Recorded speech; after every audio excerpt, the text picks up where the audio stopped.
Councilor Carlone, the time of the meeting has arrived and you have a quorum. Thank you, Mr. Clerk. Hello, everyone. I call this meeting of the Ordinance Committee to order. The call of the meeting is to continue discussion on the Cambridge Missing Middle Housing Zoning Petition.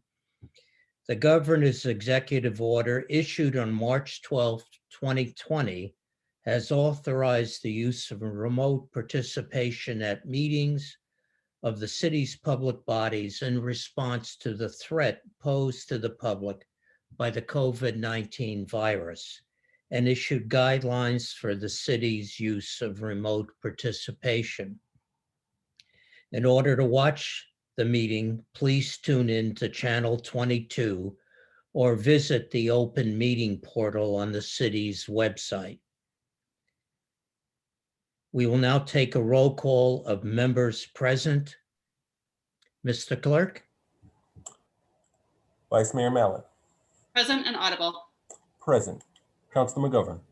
Present and audible. Present. Councilor Nolan. Present and audible. Present. Councilor Simmons. Present and audible. Present. Councilor Sabrina Wheeler. Present and audible. Present. Councilor Toomey. Councilor Toomey. Absent. Councilor Zondervan. Present and audible. Present. Mayor Siddiqui. Mayor Siddiqui. Absent. Councilor Carlone. Present and audible. There are 7 members present. Thank you again, Mr. Clerk. With that, all of today's votes will be by roll call. So we are today in our second hearing on the Missing Middle Housing Zoning Petition. And I'd like to say a little bit about this. The co-chairs, Councilor Mark McGovern and I discussed this. And due to the schedule, there really isn't enough time for this petition to move forward. And Councilor McGovern and I spoke. We discussed the planning board's recommendations, which will come up tonight. And we recommend, and I've spoken to the petitioner, as has Councilor McGovern, that to move this discussion forward, since no action will be taken on this petition in this term, we have suggested that the best way to do this is to establish principles. What does the council want? What does the petitioner want? What does the public want in such an effort? Now, those of you who with me heard the planning board pretty much concluded that this should be a public process handled by the city with a public effort. But the principles we can establish, and we've discussed them already. And I don't expect that we're going to come to a conclusion tonight, but we can meet at another time in one form or another on this. And we talked about that, yes, it makes sense to some degree. The city and the petitioner discussed a maximum of 6 units on any site. I think it makes sense that that range of possible units from 3 or 4 to 6 somewhat be based on the size of the lot and not basically you can do 6 on any lot, even tight lots. The question of parking, all those questions we can discuss. And the petitioner, interestingly, was thinking along somewhat similar lines, so that the effort doesn't die today. It sort of gets transformed into goal setting without the complexity of the existing zoning and put into our zoning staff's hands. So the petition, and we can talk about that as whether that's a good process or not, or to vote it up or down. But it seems to me that there is merit in the idea. And I think we all fundamentally agreed that there should be more freedom in the number of units on different housing sites. So that was an introductory talk. I apologize if I took too long. We still will have a presentation by the petitioner and a response by the city. The petitioner's presentation in part is principle base of what they were trying to achieve. And hopefully this can sort of structure this. So once again, there really isn't time for this petition to go forth in this time period. We are approaching summer, and both co-chairs, Councilor McGovern and I, are trying to figure out a way to continue the discussion in a proactive way. And we could talk about that in greater detail later. I will let the council discuss that briefly now if they have a question, or we can move directly to the original petitioner's presentation. If any council wants to raise her hand, like Councilor Nolan, please offer us your initial thought. Yes, if you could, we'll be talking about the petition today, but what you and Co-Chair McGovern are suggesting is that we move towards establishing some principles for having a zoning review and a change citywide based on certain principles that we would be discussing tonight. Is that? It could be citywide. You mean 40% of the city. It could be less, but that's what we're going to discuss now, and I assume at another meeting, to get a list together that could go into an order that can be sent to the planning board and community development. What is it that we like as a group of 9? What is it that we don't? I can tell you personally, having written zoning, at least my attempt at it, knowing zoning very well and trying to write it are 2 different things. And the city simplified it dramatically. Councilor Nolan? Yes, thank you, Chair, Councilor Carlone. That sounds okay. I mean, what I don't understand is why we would be doing it in the context of this petition, since the council itself on December 14th of 2020 unanimously passed an order that had been sponsored to specifically start exactly this discussion. So I'm happy to have that discussion. I just don't know if it has to be mixed up with a specific petition, which may then, if what we're trying to do is step back and be thoughtful about approaching a zoning, which I'm totally in favor of. It seems like that is a very prudent approach. I don't understand why we would tie it to a specific petition that is going to expire, it sounds We're like. not tying it to a specific position. The petitioner has the right, it's their hearing. They have the right to tell us their principles. And that is part of the presentation, as I said in my introduction. So I agree. We're not tied to the petition. Right. But there is knowledge in the petitioner's wishes to move forward on this. And it only seems fair to me that the actors should be able to suggest what goes on the list that the council comes up with. Just like the Donovan petition had a number of recommendations. I'm going to Yep, go on. that makes sense, this petitioner, and then we include other petitioners as well. And we actually continue the conversation that was started in the joint committee of the Housing Committee and NLTP, which would be happy to have it be full. I think that captured pretty much all the members of this whole committee in order specifically to get at what it is that we wanted. That makes sense. Thank you. Yeah, the Housing Committee is a committee of half the council. The Ordinance Committee is the committee of all the council, and they all have a voting position. Vice Mayor? That had been a joint meeting of two different committees, just so you know, so that it covered a greater number than just 5. Yeah, but it should be everyone. But we can talk about that. I'm open.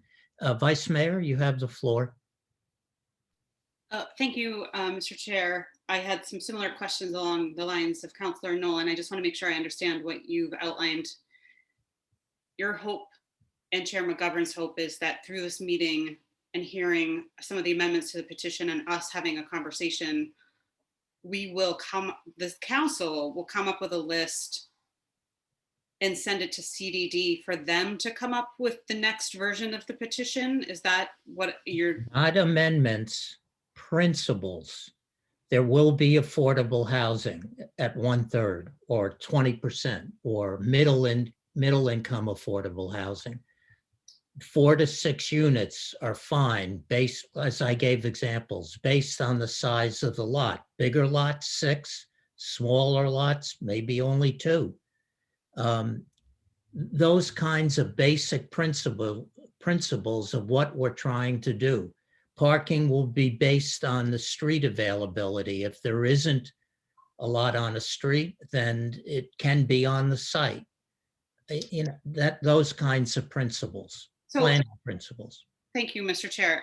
So we're talking about principles today, but not in the context necessarily of this petition. And then we will be taking the work forward out of the petitioner's hands and into the council and the city staff hands. Is that what you are suggesting? Right now, the petition is out of the petitioner's hands. It's already in the council hands. Yes, I'm saying we move forward as a city in the effort, like most zonings that are not developer oriented, Right. including all the actors. Mark and I, Councilor McGovern and I meet with every petitioner many times. We just met with a few this week. And the petitioner, to their credit, the petitioners came up with some good ideas and some rationales. And just like the Donovan petition did, that never really got a hearing for the same problem. We ran out of time. So we're going to be open, and I would recommend that we vote, not today. I doubt we'll get to a final list, but we're going to move on this before summer begins if we can. So thank you for that explanation, Mr. Chair. I'm just generally, when there is a petition that is brought forward and it expires, the same petitioners will bring forward a different version of that petition before us again, so that there would be a new hearing at the Ordinance Committee, a new hearing at the Planning Board. But I guess what I'm hearing is that we are going to be choosing a different route for this concept and principles that the petition is trying to get to. Is that correct? I'm suggesting that. Okay. That we're all interested in this. I think all 9 of us are in some form. So the question is, how close can we get to that form and direct the professionals to put it together so it's less complex? One of the issues was that a number of the planning board members said, we don't know what the unforeseen results of this is because it's so complex. And the goal would be to avoid that. Maybe it's not all those 5 residential districts. Maybe it's 4. I don't know yet what it is. And it'll come back and forth. I'm sure the city staff has ideas. We will want to hear that too. Okay, thank you. I just want to make sure I understood what. Yeah, by all means. Thank you, by all means. Mr. Chair? Co-chair. Thanks. Yeah, I think, I think it's going to, there's so much in this that it's going to be complicated to come up with all of those things today. But I think what we were thinking was, given that this will expire, regardless of, for it not to expire, it would have to be on the agenda for Monday, which it's already late for. There'd have to be a special meeting. There'd have to, so basically this is going to expire today. But that the Councilor Carlone and I would sit down with the petitioners, with CDD, with, folks that have a different, maybe folks that aren't as supportive of this, and see if we can't, come up with some core principles that we do agree upon and have it refiled in some capacity, whether that gets refiled by CDD or whether that gets refiled by the petitioners or some joint group, is kind of left to be seen at this point. But at this point, for the purpose of this meeting, I think it would be helpful if people could just talk about, what in this petition do they like, sort of, overall, what is it that they have some concerns about, and that would help give us some guidance as we move forward in talking about sort of what the next steps will be. So that's kind of that's what I'm thinking.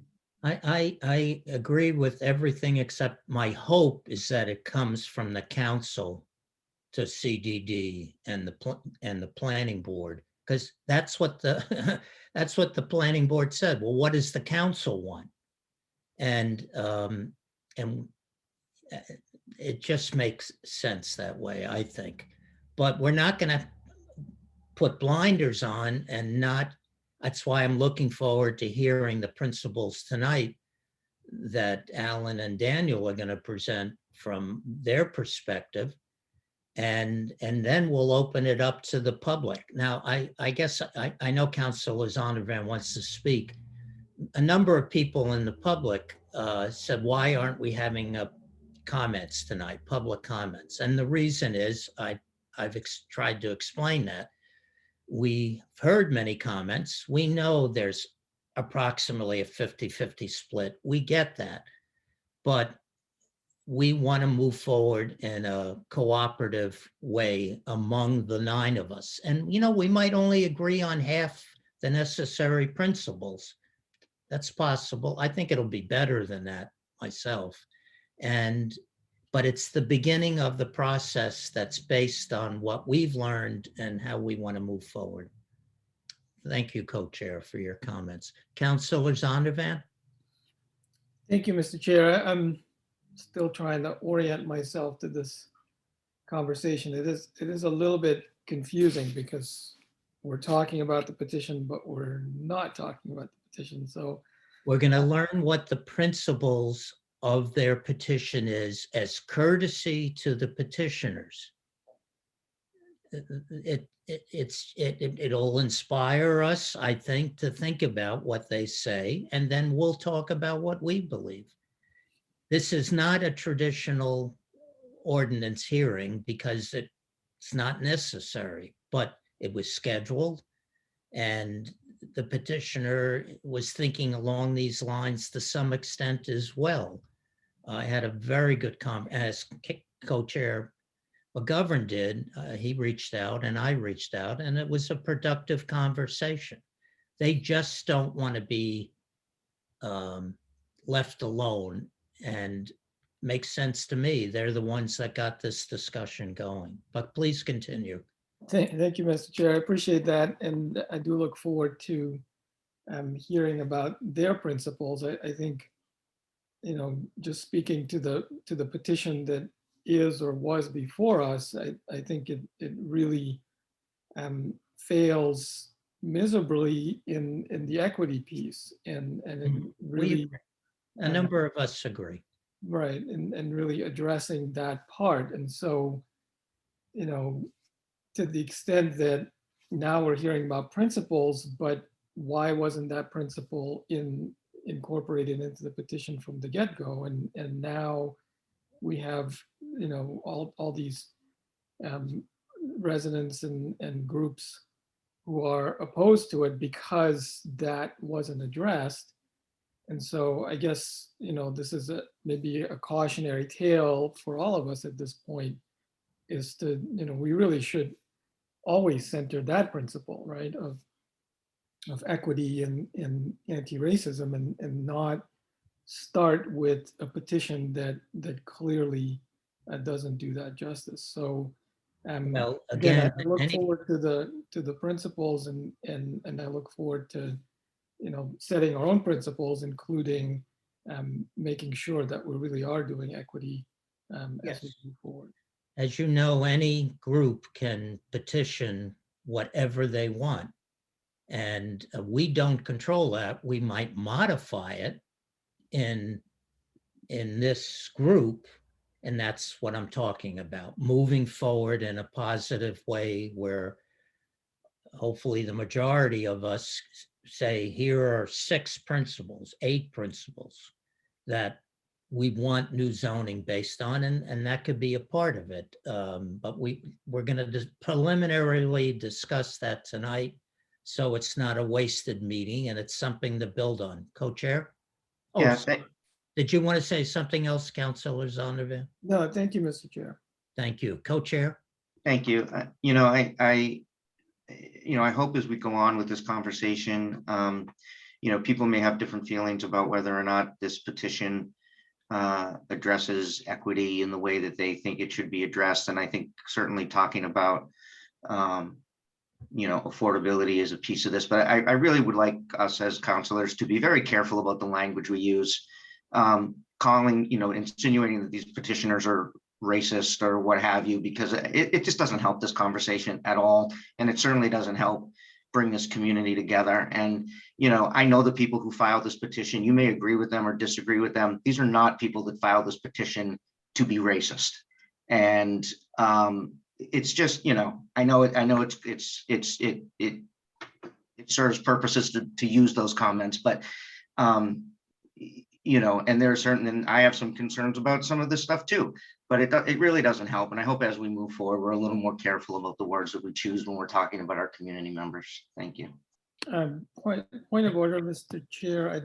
I did not in any way accuse anyone of being racist. I said that the petition, as it came before us, does not address equity and is racist in its outcome.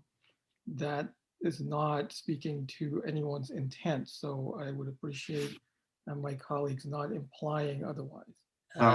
Well, Through you, Mr. Chair, you're implying some things too, Councilor Zonner, and you're great at saying things without saying it. So thank you. Councilors, it is something that could be viewed both ways. So the key is words are sometimes dangerous, and we might believe in them, but let's focus on where we're moving forward. And many of us talked about affordable housing, and the whole question of economics in that will also be analyzed, I believe. by community development's consultant. And those are the kinds of things that we can look into. Mr. Chair, I appreciate that, and I certainly agree, but I don't appreciate being tone policed about Okay. using the word racism, because Okay. that's a real thing. And if we can't talk about it, then I don't know what we're talking about. Well, the thing is, personally, certain people felt it might be that word, but other people didn't. And I really don't want the conversation to focus on that. The petitioner is with us, and they have a 15-minute presentation, and they asked Co-Chair McGovern and myself if that would be all right. And considering all the work they've done, and that they mentioned some core principles, I think, and we're still in the time period where their petition theoretically is alive. So I said 15 minutes, fine. I'd love to hear the city talk about the planning board hearing and the recommendations, which was a very powerful meeting, very thoughtful meeting. Co-Chair, did you want to add something else? No, your hand is up. That's why I asked. Okay, so with that, I would like to ask Alan and Daniel, petitioners, to one or the other or both to come forward and, Mr. Chair, Councilor Carlone, yes. is that to me or the vice mayor? I'm sorry, Councilor did the Collins? vice mayor raise her hand? I apologize. it's okay. I was just going to say, I think that they're panelists and they need to be promoted. Thank you. You're probably right. They're not on the screen. Yeah, through you, Councilor Carlone, I just wanted to, so I'm going to promote Alan Sadoun, and you said the second person was Daniel. Do you know the last name? I don't have the last name written. Alan will tell us when he comes on. And then just a FYI to the presenters, they have not forwarded their presentation to the clerk, so just email the presentation at some point to cityclerk@cambridgema.gov. Will do, thank you. The other person who needs to be promoted is Daniel Mascoop, Mascoop. Thank you, Alan.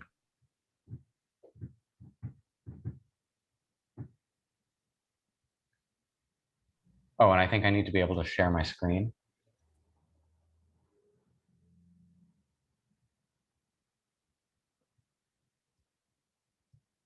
You should have that ability now. All right, thank you, chairs, city councilors. Thank you for giving us another opportunity to present. I'm Alan Sadoun from A Better Cambridge. I'm here with Daniel Mascoop from the Boston Hub of the Sunrise Movement. We want to leave as much space for questions and answers and discussion. We're not going to present every detail, but we thought it would be important to repeat what the petition goals and overall principles and objectives are, including some of the changes that we've been thinking about over the past few months. Daniel's going to start with the motivation for the petition, and then I'm going to talk more specifically about zoning. Hi, my name is Daniel Mascoop. I'm a member of the Sunrise Boston Hub. What we do in Cambridge has implications for the global climate crisis and the regional and national housing crisis. This has to do with both climate justice and housing justice. And this proposal will not solve either completely, but will move the city's zoning from actively undermining our goals toward actively achieving our goals. We want a sustainable and housing abundant future. The climate crisis, the single most effective thing we can do locally is have more people live here to address the climate crisis. As we can see in this map, in this region, Cambridge and areas like Cambridge are the least CO2 emissions per household out of the entire region. That has to do with driving, and so being close to jobs and transit. So fewer people here drive than other places, and it has to even do with just general emissions from housing stock and things like that. The housing shortage itself damages our community. Every single time that a new house is not, if we don't build housing here, that means that people are going to be pushed out. These people are our friends, they're our community members, they're municipal employees, they're integral to our community. And the people who do remain are rent burdened. And rent is it's both a financial burden and a mental burden. And no single action will end the shortage, but we need more housing, and every law that makes it say that makes it illegal to create new housing pushes people out of Cambridge. And when we talk about what type of housing, this is really the type of housing that already exists in Cambridge. It's been built historically. It's been illegal to build for a long time, but it means small multifamily housing. This housing is much less expensive and much more sustainable than the detached housing, which right now zoning prioritizes. And this is what we get. Zoning is a reflection of what we as a community want to see for the future. And right now zoning is saying that when new housing is built, we want it to have more parking, be an exorbitantly expensive single family home, and have low quality open space. Current zoning regulations make it impossible to build new apartments for the most part, depending on lot size and all these other factors, in basically any neighborhood in the city. And what we see being built, as we see in this slide, is what we're asking for. And we're asking for this historically for racist, exclusionary, classist reasons. This was discussed in depth in the planning board meetings. And it's clear that Cambridge led the way in being racist and implementing racist zoning. And we can see the correlation between bans on new multifamily housing and percentages. The least inclusive neighborhoods are both least inclusive housing-wise and least inclusive racially. And so, and that's why we have zoning the way it is. So why do we need housing like this? It's the most effective thing we can do to reduce carbon emissions. It will help address the severe housing shortage that we have regionally. And it's this housing that would be built is significantly less expensive than the housing we're asking to be built right now. And the zoning regulations that we have are exclusionary in nature and were established for racist and classist reasons. Thanks. So I'm going to talk about the MMA petition in particular. I'll start by giving some explanation of the design objectives and where those objectives are coming from, and then I'll talk about what it is that the petition is actually proposing. So, I first want to say that while we see what we're doing is motivated by what's needed for the city and the way that our current laws are harming the city, we also see our proposal as a respectful evolution of our city planning processes. We view it as an implementation of Envision Cambridge. Envision Cambridge recognized that our zoning in residential districts is severely out of step with the actual built environment and the city's needs, and recommended adjustments to make our zoning more compatible. And as you know, you were all there, you passed the policy order last December, unanimously stating the exclusionary nature of single family owned, two family only zoning. We see that as just the extremist form of a more general phenomenon of exclusionary zoning. And it's that exclusionary zoning, anything that keeps new apartments out of Cambridge neighborhoods, is something that this proposal is aimed at targeting. So when it comes to what are the objectives that we think we can achieve through a rethinking of neighborhood zoning, the number one objective is to promote multifamily housing and encourage multifamily housing, not just in theory, but in reality. A useful guideline that we've been thinking about is on all but the tiniest lots, it should be feasible to build some kind of triple decker. But we're not just talking triple deckers. We're also talking about the fourplexes and sixplexes and townhouses. It's the same thing as an Envision, similar structures to what currently exists. From our perspective, 3 units is the floor. The more units, the better, the more people who can live here. We want to reverse the current system where it's hard to up convert a building, but really easy to down convert a building. We think it should be hard to down convert a building, and it should be easy to up convert a building. And we certainly don't think that there should be any districts where multifamily housing is explicitly banned. But again, that's just the tip of the iceberg in terms of where we see the problems with our residential zoning. The second big family of objectives is that we want to make sure that when structures are built, there aren't unnecessary barriers that drive up the costs of units in those structures. So one of those 2 biggest objectives is to make sure we're not requiring oversized units. Right now, new construction is often 2,000 square foot units, 2,500 square foot units. We think that we should be we need to have a flexibility for a range of unit sizes, 1 bedrooms, 2 bedrooms, 3 bedrooms. 72% of Cambridge households are only 1 or 2 people, but our zoning doesn't allow us to create units that are even remotely within reach for those households. And the other big objective on that front is to make sure we're not requiring off-street parking, which can add hundreds of dollars a month in rent to a new unit on its own, and that's even if the unit gets built at all. The third category of major objectives that we've been thinking about is to promote sustainable development. We don't want individual little box structures that leak heat out of every side. We want attached multifamily housing that's more energy efficient. We don't want the impervious space and pollution that comes with unnecessary parking. We want to see that space used for more housing or more open space wherever feasible. I know that you're interested in getting a list of our principles. I don't want to say that every principle and every design constraint of ours is on this slide, but I think this gives you a sense of what we're aiming to do and what we were aiming to do as we designed the petition. If we were making a more full list, I might be more explicit about the need to avoid BZA variances or other discretionary permitting processes. We might also talk about the need to make sure that each neighborhood is treated fairly, but I think the ones on this slide are the key ones. So to quickly review the petition itself, the basic idea is the same idea that Envision Cambridge recommended, creating standards to allow for housing like that which already exists all over Cambridge with a range of options for unit sizes.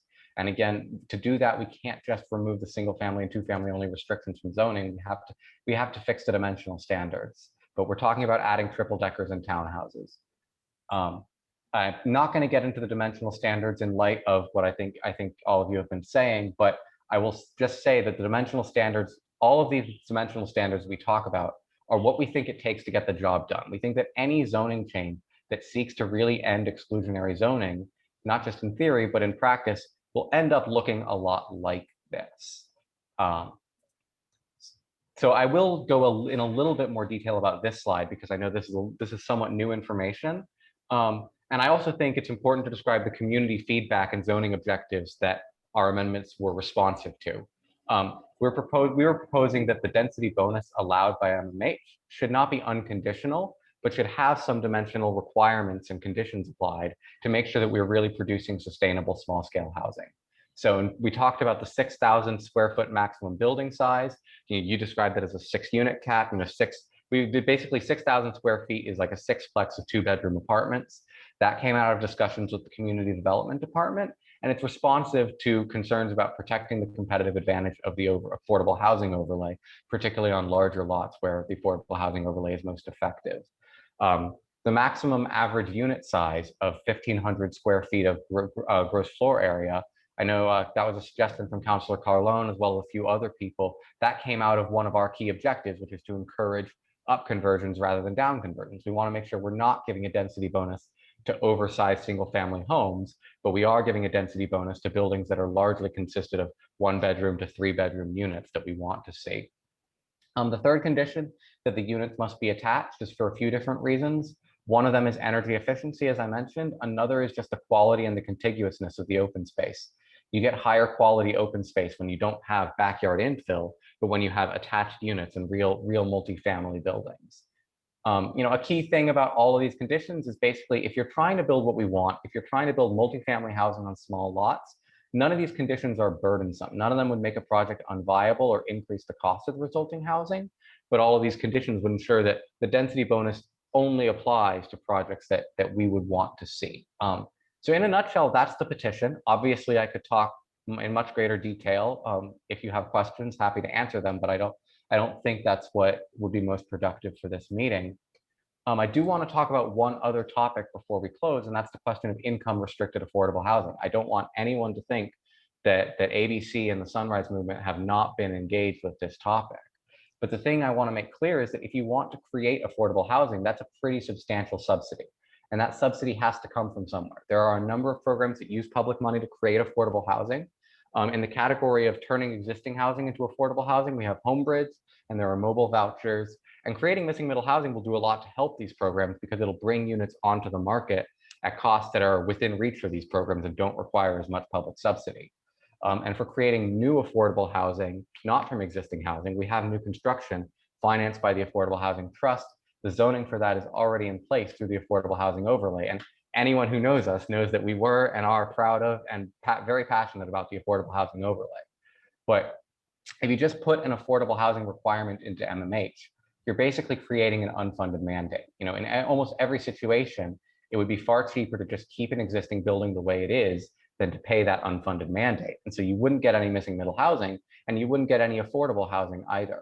So there's also issues of implementation and legal challenge that I think city staff are better positioned to speak to, but I just want to reiterate, it's not like we're throwing up our hands and saying we don't want any capital A affordable housing. We absolutely do, but we think that that is best done through mechanisms outside of base zoning. the affordable housing overlays outside of base zoning. And what we're talking about here is a proposal for how to amend base zoning. Okay, so I want to close with this one last slide. Thank you again for allowing us to speak. This slide illustrates the big picture of what we see at stake with this petition and any efforts that are like this. Consider a non-conforming two-family dwelling on an average size lot, which is sold to a new owner who wants to renovate it. If we do nothing, the likely scenario is that 2 units will be combined. This has happened to a lot of two families in recent years. I think almost everyone we've talked to has said, oh yeah, I know a two-family that's getting down converted on my street. I hate that. The non-conforming down conversion, a basement finished, you could produce an extremely large unit, sell for something like $4 million, depending on the neighborhood. The supply of housing would go down with this down conversion, the price goes up, the neighborhood gets hollowed out. We all know the story. And one of the main reasons this happens is that developers can do anything they can to avoid the BZA, and it doesn't require BZA review for a down conversion. But instead, if we pass the missing middle housing zoning petition, not only would that take away the down conversion option, but we're putting a much better option on the table. It doesn't have to be a rebuild. It could be a retrofit if the developer is clever, but either way, you could see this building become 6 different 2-bedroom units. And I don't want to get into the math here, but these units are the kinds of units that are within reach for middle-income households. People like teachers and firefighters and nurses. Building this housing would allow 6 different households like that to have the opportunity to live in Cambridge, who might otherwise be driving in from the suburbs or further gentrifying and displacing people from poorer communities like Chelsea or Everett. But because this housing exists, they don't end up doing any of that. I'm not going to claim that this is a cure-all, but it's a hell of a lot better than a $4 million mansion. And when we talk about how to reform zoning in neighborhoods, that's what I see as the choice before us. So thank you again for hearing our presentation. On behalf of so many of us who want to be able to continue to live in this city, we really appreciate your consideration. That's all from us. Thank you. Thank you for the update presentation. Councilor Zondervan, did you have your hand up? Thank you, Mr. Chair. I had a couple of questions for the petitioners, but first a question for you. Because the petitioner just now presented some amendments, but I don't believe those are properly before us. So I'm a little bit confused about This that. is ideas. This is principles and approaches. It's just ideas as I see it, and to stimulate us so that the city can respond. The whole meeting is dead-ended as far as zoning goes. Even if we want to move forward, and I don't think we're ready for that. So this is an idea meeting, as I'm trying to make it something productive to build on. And knowing the petitioners again, had ideals that they were moving forward on, it was worth discussing those. And I was asked, and Councilman McGovern was asked, could we have a little more than that in our presentation? And I said, as long as it's ideas, I see nothing wrong with that. The petitioners said it would take about 15 minutes. Maybe that was 18 minutes, but that's much shorter than most presentations. So we're not voting on anything tonight, except hopefully we'll start getting to the point of having basic principles that we can buy into. I thought there were a number that made sense. And Thank you, Mr. Chair. it's like a charrette. Thank you, Mr. Chair. I just wanted to clarify because it was presented as amendments, but I understand from you that we're supposed to hear those as ideas that we're discussing. That's my goal, is to make it productive, that we can build on this meeting in the next meeting, no matter what committee it is in. Thank you, Mr. Chair. So I do have a couple of questions for the petitioners through you. So early on in the presentation, Mr. Mascout said that the single most effective thing we can do to reduce, that this is the single most effective thing we can do to reduce carbon emissions. And I would just like him to explain that a little bit more, because I have a different understanding of carbon emissions in Cambridge. As I understand it, 80% of our emissions come from buildings. Most of that is from commercial buildings. Most of that is from laboratory buildings. And so by that logic, the most effective thing that we could do to reduce emissions is to ensure that those buildings are net zero. So I don't quite understand the logic that says, I think that the notion was connecting units to each other so that the party walls are then not exposed to the elements like many of the 2 or 3 family sites that they showed pictures of. And I'm, again, principles, we can talk about what sustainability means, but let's get to that discussion. We still have to hear from the city. Did you have another question? yeah, but I would like to hear from the petitioner because that was presented as a kind of principle that I'm just trying to understand better. Okay, I'm happy to answer that question. okay, I'll let you answer, but the goal tonight is not to beat down one side or the other. It's to move forward with concepts that we all can buy in. And we of course have talked about sustainability a lot. Go ahead, Daniel. So, I mean, one of the graphs on that slide was based on a study in Berkeley, California. Berkeley, California, for different reasons, could be equivalent to Cambridge, Massachusetts, or not. I don't know if anybody's done that study in Cambridge, Massachusetts alone. We are talking about housing, and I think the question of whether or not one is most or less is, I mean, perhaps it was miswritten if most or less, but I don't have the exact math there. I think the main, in principle, it is true that some reasons why multifamily housing is more efficient is because of shared walls and things like that. But mainly in a place like Cambridge, it's transportation. It's living close to jobs and transit so that people don't drive. Transportation is a large contributor of emissions. The question is also, where would these people be living otherwise? So if we don't include them in Cambridge, we can say, well, they don't exist, but climate change is a global phenomenon and they're going to live somewhere. And when they live somewhere, they're probably going to live somewhere else where they're polluting way more. And so I think a question is what is the per capita emissions in Cambridge? What is the per job emissions? What is the per square footage emissions in Cambridge? Things like that. But I think, and it is true, if more people live here, then residential uses probably will, well, until we get to, which we need to rapidly be getting to net zero and everything in all uses. It might be that there's a little bit, one extra person living here will bump up emissions, net emissions in Cambridge by a little if they do it immediately on the margin, but they're producing a lot fewer emissions by living here than living somewhere else.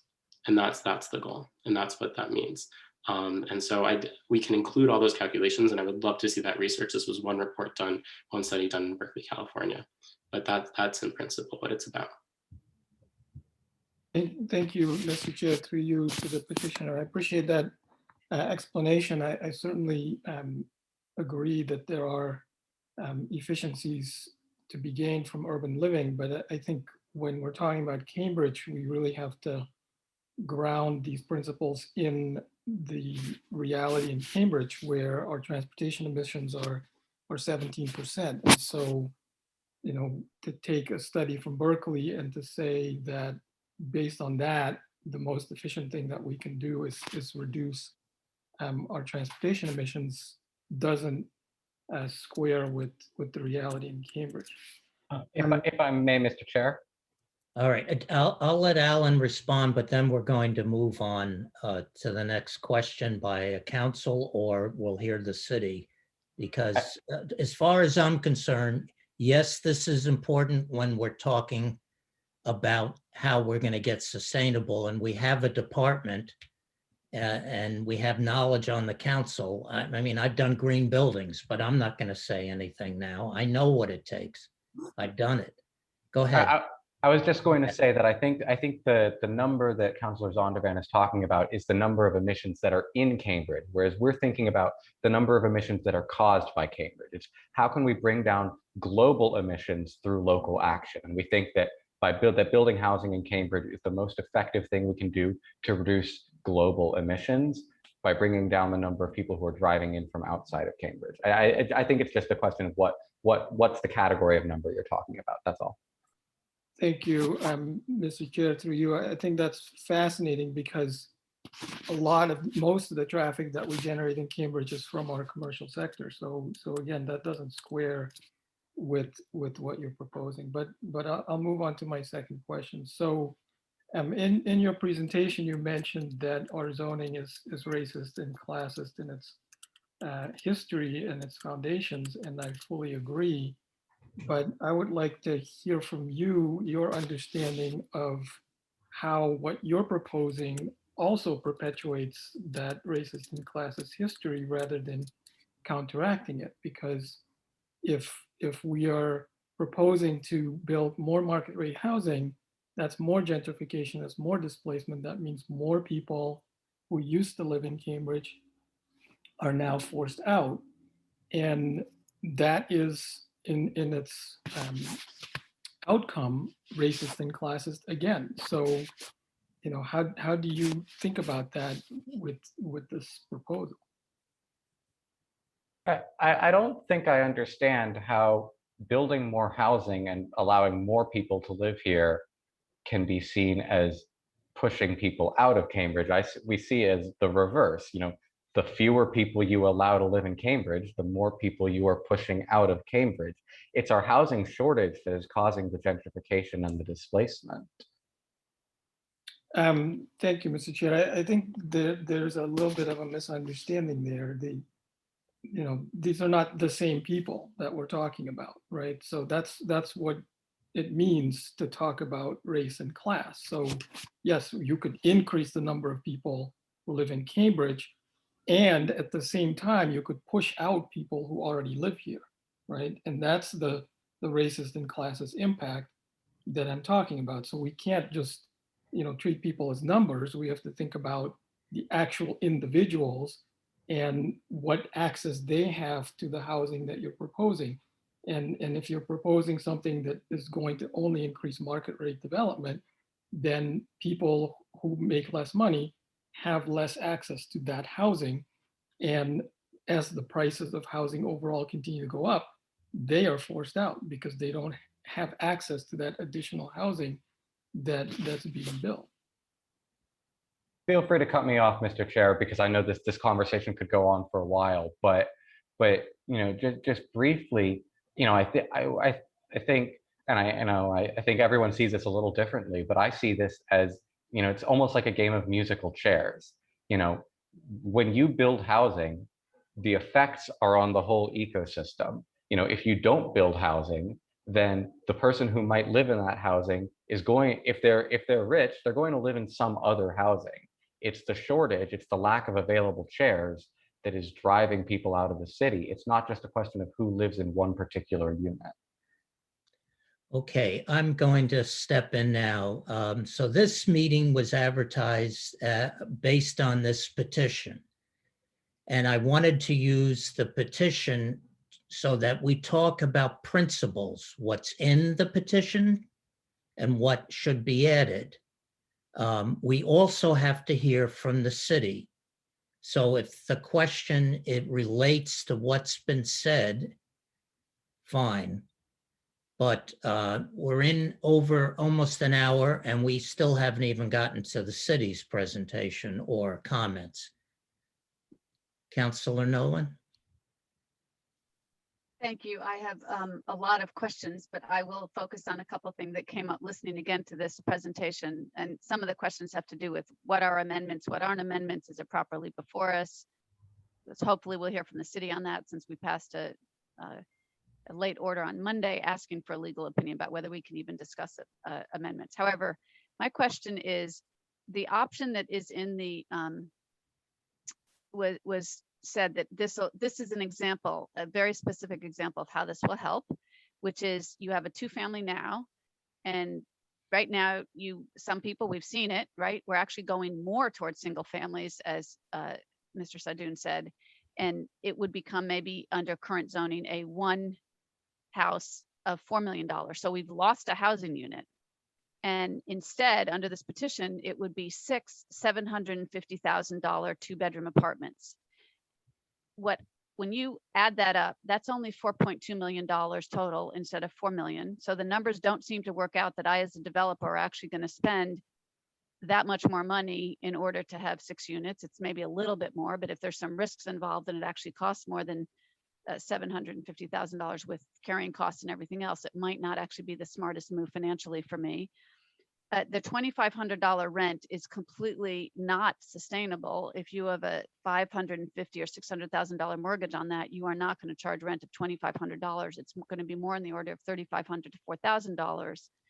And more importantly, it assumes a tear down, which is environmentally one of the most destructive things we can do. We're looking at our own building code to suggest the embedded energy in buildings are such that we should retain them.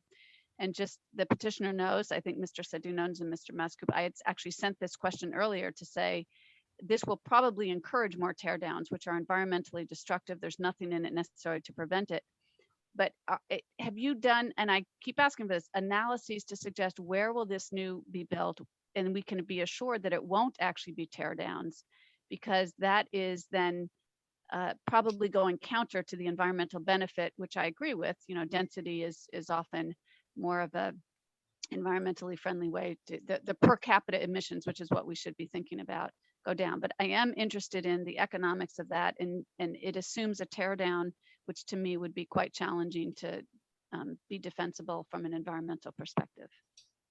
Yeah, those numbers were all ballpark numbers. So I think that, you know, I can go back to where we got those numbers from, but I think you could easily imagine that 4 million being 3 million or 3.5 million, and then the offset is worth it or something. But I think the question about where is this going to get built and will it result in net new teardowns, I think is something to respond to. That, you know, there are a lot of teardowns happening right now. I used to live in Cambridgeport, near Pleasant Street. There was a 2-family being torn down and replaced with a single family right now. You know, buildings are constantly churning in Cambridge, and the question is, you know, what are they being replaced with? So I don't think this is going to increase the net new number of teardowns. I think this is going to result in the teardowns that are already happening being put to more productive purposes.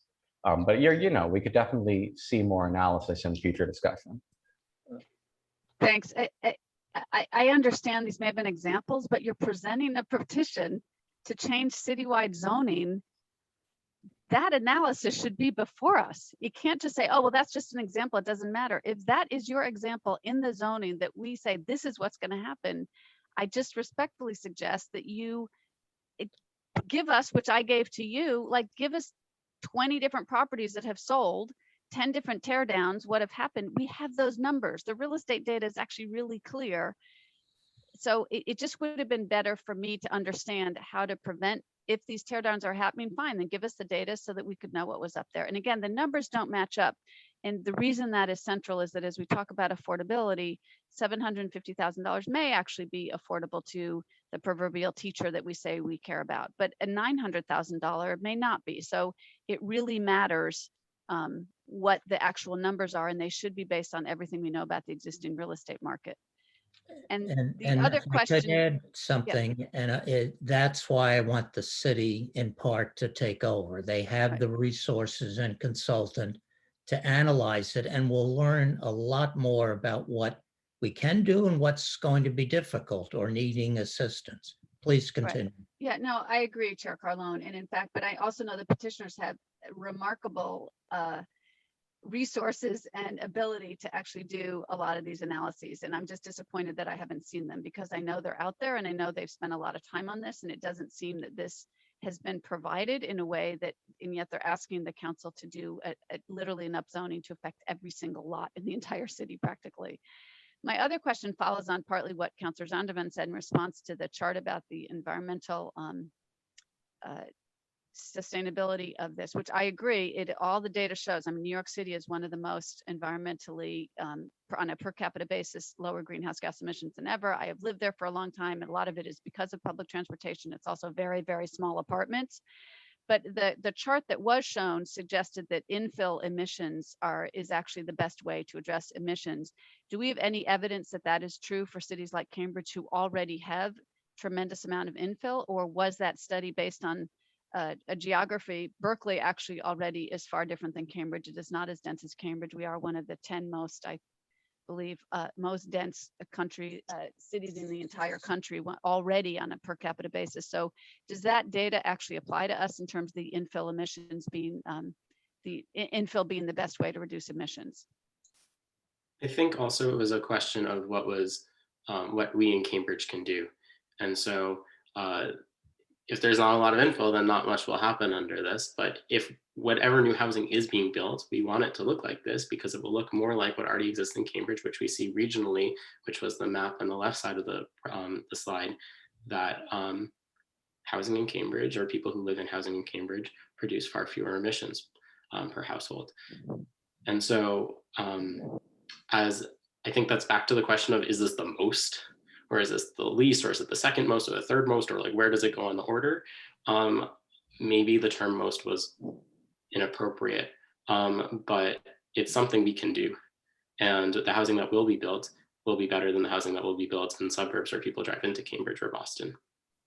I think that you're absolutely right that no two cities are identical, but in terms of cities that are analogous to Cambridge, I think you'd be hard pressed to find a city that is better situated than Berkeley, California, nearly identical population, some transit connectivity, but not entire transit connectivity across a body of water from a major jobs market. It's a fair, obviously we could do more studies, but we can't study this to death.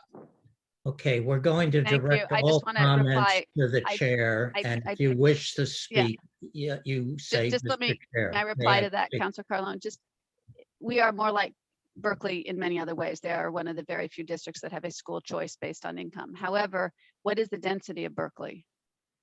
I've been there. It seems to me it's far less dense than we are. And if that's the one we're talking about, then it actually is not an appropriate thing. And I thank you, Mr. Mascoop, about the infill. That, again, it's your charts that I'm responding to. You were saying that this is based on research, why we're going for infill. And I just then want to push and say, well, then where's the data for Cambridge and how it applies? And it doesn't seem to be in that analysis. Thank you, Mr. Chair. I yield. Thank you. So unless I see another hand up, go ahead, Councilor Zondervan. Thank you, Mr. Chair. I did have another question about the presentation with regards to why it doesn't make sense, according to the petitioners, to require an affordability component. And the premise of that logic seems to be that that it would require subsidies, but that's exactly what is proposed in my amendments. So I guess if you would accept that premise that the city, through its existing subsidies, would in fact assist in the purchase of any affordable units that are produced by this petition or something like it, do you still have the same objection? I think if you can guarantee that the city funding will always be there and it's a predictable process, that the city will always be there to fill in that subsidy, I think with that program design, I think sure. But I think we would want to be very confident that that program would exist. And I think there would be other questions of, can you incorporate such a thing into zoning? And I don't, my understanding is the answer is that it would be pretty difficult. There's always room for more creative thinking, but my understanding is it would be pretty difficult to design that program. I would love to see it. Thank you, Mr. Chair, through you to the petitioner. In fact, we already have inclusionary zoning that requires the delivery of affordable units when the building is 10,000 square feet or 10 or more units. So that already exists in our zoning. What we would say in this case is that the units have to be home ownership, which is also already defined in our zoning. And in terms of the guarantee, the units would be sold, right? So if for some reason, like let's say that the city says, oops, we don't have the money to buy this unit, then it can still be sold on the market. So the developer is never left holding the bag, right? All we're saying is that you have to make a certain number of units available to the city to buy through its affordable housing programs. And then if for whatever reason, the city says, nope, we're not buying those units, then you just sell them on the market. So And there's really no risk to the developer under that scheme. am I understanding correctly that this is almost like a right of first refusal for the city? If I- the city's putting money into the unit, the city can say how they want to handle it. It's like a bank. This is, here are the conditions. So the city will be involved in the selection of the person, probably with the owner, and but that is a detail that we can get to another time. But city gives money, they'll have a say in how it will be done. Right. I would definitely, sorry. To the petitioner, it is like a right of first refusal, but it's effectively, as Councilor Carlone said, it comes with conditions, but if the city, for whatever reason, doesn't purchase the unit, then it would be sold on the market. I would definitely defer to city staff. And I think if Becca were here, she might have some things to say about whether such a program would be feasible, but I would not at all say that we're opposed to that. If the city wants to come up with the financing to encourage these units to be affordable, that's great. Wonderful. Thank you, Mr. Chair. Thank you. Vice Mayor? Thank you, Mr. Chair. I would just at this point love to move to the city presentation and hear Thank from you. them. Thank you, Madam Vice Mayor. I would like to do that, but I do want to just follow up a little bit about tear downs. I personally don't want a lot of tear downs. I would see this as additions and renovations, and that's one of the principles that we would discuss. And, there are some buildings, I admit it, that aren't worth trying to renovate, but there are very few like that. And most of them have character that the existing neighborhood would like to keep. Not all, some are terrible. One building fell down recently. That was terrible. Okay, so thank you, Madam Vice Mayor, again. I would like to hear, it looks like Chris Cotter and Jeff Roberts and the solicitor. Oh, I thought somebody was on vacation. I guess I'm wrong. And Aram Farouk. An overview of your thoughts, the planning board meeting, any zoning issues that you wish to bring up. Welcome. Thank you, Chair Carlone. Iram Farouk, Assistant City Manager for Community Development. And I'm joined by, as you noted, Jeff Roberts, our Director of Zoning and Development, and Chris Cotter, our Housing Director, and City Solicitor Nancy Gloa, and Megan Bayer, who's the first Assistant City Solicitor. In the interest of time, I'm not going to say a whole lot other than first, we don't really have a presentation, so I think we saved time on that. But I don't believe that we have. We did convey the planning board's recommendation to the council through the council agenda, but Jeff Roberts can speak more to it. The planning board grappled with many of the issues that are being spoken about today. And in the end, they, not unanimously, but with some difficulty, made a negative recommendation. And Jeff can speak more to that. And then I think we are here as a team to respond to any of the questions regarding housing policy, or I think also the legal questions that were brought up. I hope you will discuss some of the recommendations about how to proceed. Thank you. Mr. Roberts? Thank you, Mr. Chair, and to the committee. So as Iram said, the planning board did spend an awful lot of time talking about this in 2 sessions, and a lot of time talking amongst each other and with us and staff. And the recommendation was not to adopt it. It was very much a split decision with a wide spectrum of viewpoints among planning board members. I think the important thing to take away from that recommendation is it wasn't a recommendation to to sort of dismiss the proposal. I think the planning board as a whole really took the issues raised by this petition seriously and thought that they were worthy of consideration. So in terms of just some of the specifics, the planning board was largely supportive of the concept of supporting a diversity of housing types within Cambridge. They did raise and discuss issues of the history of zoning in Cambridge and the implications for the city.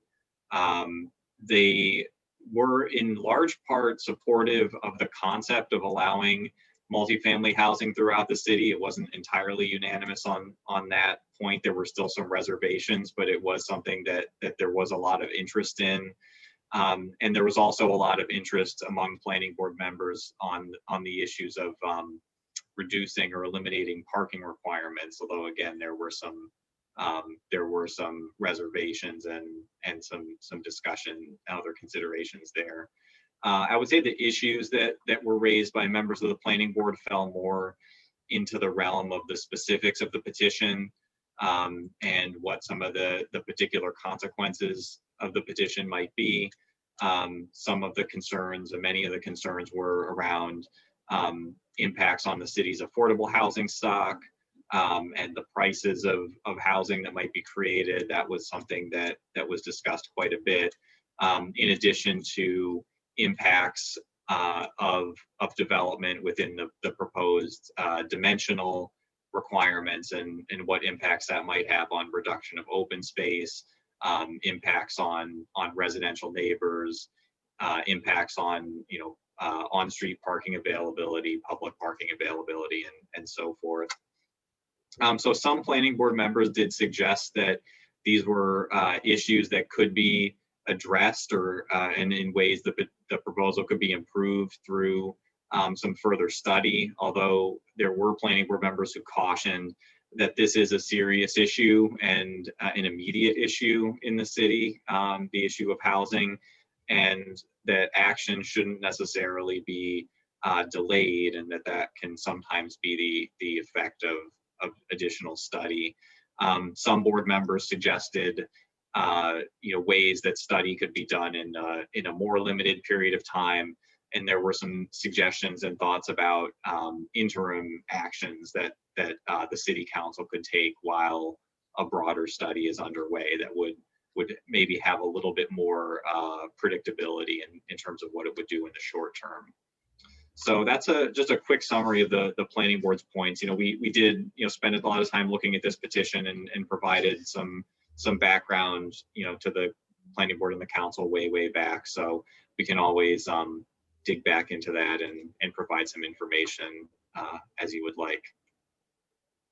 Thank you. Mr. Roberts and Ms. Farouk, didn't the board, a number of board members, recommend that we do what I had outlined at the beginning of the meeting of what are the principles, and then put it in the hands, once principles are established, put it in the hands of the public sector to work on this? You didn't mention that, and I thought a good number of people thought that made sense. To the chair, yes, there were some of those suggestions made among planning board members, and we had a little bit of discussion about how to break down some of the issues that were raised around the petition and how to think about sort of different facets of it and what opinions that different planning board members, community members might have on those points. And of course, that the counterpoint, as I noted, was the point made by some board members that this, if it is the case that that there are issues with the zoning that we have now, and if the city has identified significant concerns about the zoning we have in place now, that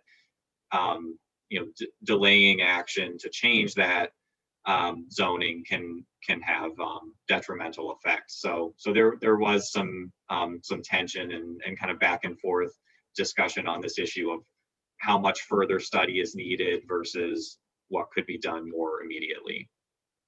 Okay, and were there I don't recall specifics being stated on what needs to change.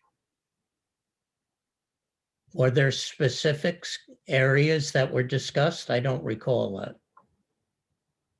Oh, The general comment, yes, I do remember that, but not, perhaps you remember. Well, to the chair, I think maybe just to clarify what I was saying, the point conveyed by some planning board members was that the issues raised by this petition are issues about the current state of the city's zoning and the ways in which the zoning is more restrictive in some areas than in others. And that I think that was the issue that some board members were pointing out as something that if the city is not happy with that state of the current zoning ordinance, then that might warrant some action to correct it. Okay, thank you. I don't know if, I think the solicitor is here for to respond to questions and not have a presentation as such. Is that correct, Madam Solicitor? Through you, Mr. Chair, I am prepared to answer questions. I also, we have looked at the questions raised in the two council orders. Thank and you. I am prepared to answer some of those questions if the council would like. I don't know whether that's what you wanted to pursue, if you're talking about not proceeding with a vote on the petition. But I think we can learn from that. At least one of the questions I recall, we can learn from that. So yes, please, if you don't mind, please do share with us what you've figured out or analyzed. Thank you. Certainly, and through you, Mr. Chair, to the committee. So the first thing I would say is that with respect to both what amendments to this petition would be permitted to be made without re-advertising and rehearing really depends on the details of the specific amendment. And in addition, the new housing choice law, the amendments to Chapter 40A, also have a lot of specificity in terms of analyzing whether such amendments would require only a simple majority of the council to enact or a supermajority. So I will go through some of those factors now. So with respect to the, I guess I'll start with the petitioner's proposed amendments, if that's what you make sense, Mr. Chair. Sure, please. Thank you. Okay, so the petitioners have made several amendments that fall into the category of either major amendments or minor amendments. The first proposed amendment would reduce the maximum FAR in this new proposed residence end district to 0.5 with a bonus to 1.25 if certain conditions are met. This would reduce the allowed FAR from what's allowed right now in some districts, when what was proposed in the petition was an increase from what is allowed right now. Therefore, having analyzed the factors laid out in courts for how you look at whether it's a fundamental, whether there's a change to the fundamental character of the petition, we believe that change would be, would alter the fundamental character of this petition and would require rehearing and re-advertisement. The second issue that the petition proposes is to decrease the minimum private open space allowed in the residence end district to 25%, where currently the minimum private open space was 40%, 36, or 30, depending upon the district. The second major amendment proposed would increase the minimum private open space in the res end district to 33%. And again, this is something that we believe would alter the fundamental character of the petition because it's increasing the required minimum private open space from what's allowed right now in some districts when what was proposed in the petition was a decrease from what is allowed right now. The third and fourth proposed major amendments relate to Article 8 of the zoning ordinance. The petition does not contain any proposed amendments to Article 8. Therefore, that clearly would alter the fundamental character because it's addressing a whole section of the zoning ordinance that wasn't even in the original petition. That takes care of the major amendments that are proposed by the petitioners, and in sum, each of those major amendments we believe would require re-advertisement and rehearing. With respect to the minor amendments proposed by the petitioner, the first one does not change the requirement that structures in the new res N district are limited to 3 stories above grade. But what it does do is remove the ability of the planning board to waive that story limit to increase the height on an application for a special permit. So although this one is a little bit of a closer call, again, we believe here that this would require re-advertising and rehearing because part of the analysis looks at whether a citizen or person, considering a proposed amendment to the zoning ordinance would look at something and see whether it might affect their property or a property they have interest in. And if it doesn't have an impact that might matter to them, they might not participate. But if it's something that could affect their property in some particular way, and they would have participated had it been advertised that way, that's one of the ways that one can tell whether it has the kind of change that would necessitate re-advertising and rehearing. So the next 2 minor amendments are listed concern townhouse height limits and minimum lot sizes and widths. These proposed changes would basically be restoring what's allowed currently. And so by simply taking something off the table, that does not constitute any alteration of the fundamental character because it's just reducing the petition with respect to certain proposals being removed. The fourth minor amendment this one's a little bit trickier. It would impose a delayed effective date to the petition while the city solicitor affirms that Massachusetts General Court legislation authorizes the city of Cambridge to regulate institutional uses in a residence N district. Although one can have a specified later date that's an effective date for any ordinance or law, to not have a specified date creates uncertainty and possibly even could be subject to a claim of being void for vagueness, that it just doesn't say when it will be going into effect. So we think that that's problematic. I'm not sure that it's technically exactly an alteration of the fundamental character, but it certainly creates the possibility that it's not a viable petition legally for it to not have a firm effective date in mind. In addition, at this point, I would note that while this is not one of the questions that was raised, the fact that the petition seeks to alter some of the regulations in the city's institutional use regulations is a very significant issue, which we think should be brought to everyone's attention and for the council to be aware of.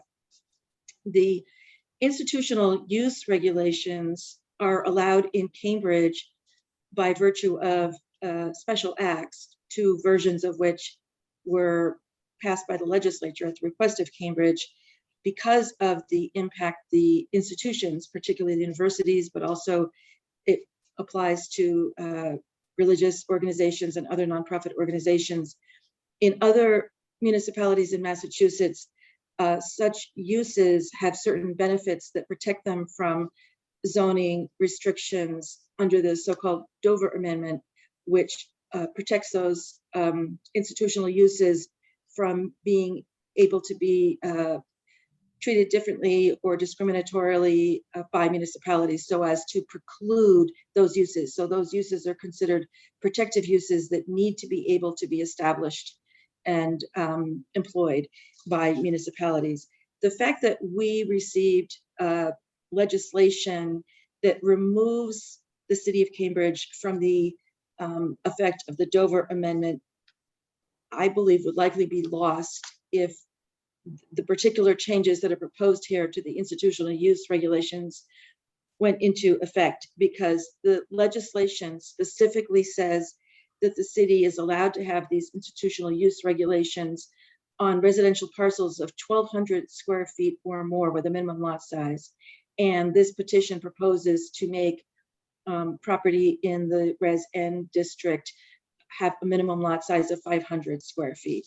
So I think that what that might mean is that if this particular change were adopted and there's a new Res N district and the minimum lot size is 500 square feet, that would probably result in an invalidation of the institutional use regs and our ability to claim the exemption from the Dover Amendment under that statute. And I think that that is a very significant issue for the city to consider, because the institutional use regulations are the result of many, many years of study and analysis and discussion at the community level on what impact, in particular, the universities have on residential neighborhoods, particularly those residential neighborhoods that are close to the universities and have significant impact. So the fact that we would have less ability to regulate the institutions differently than what we're currently allowed to do under the special legislation, I think is something that needs some additional study and is important for the city to look at carefully. The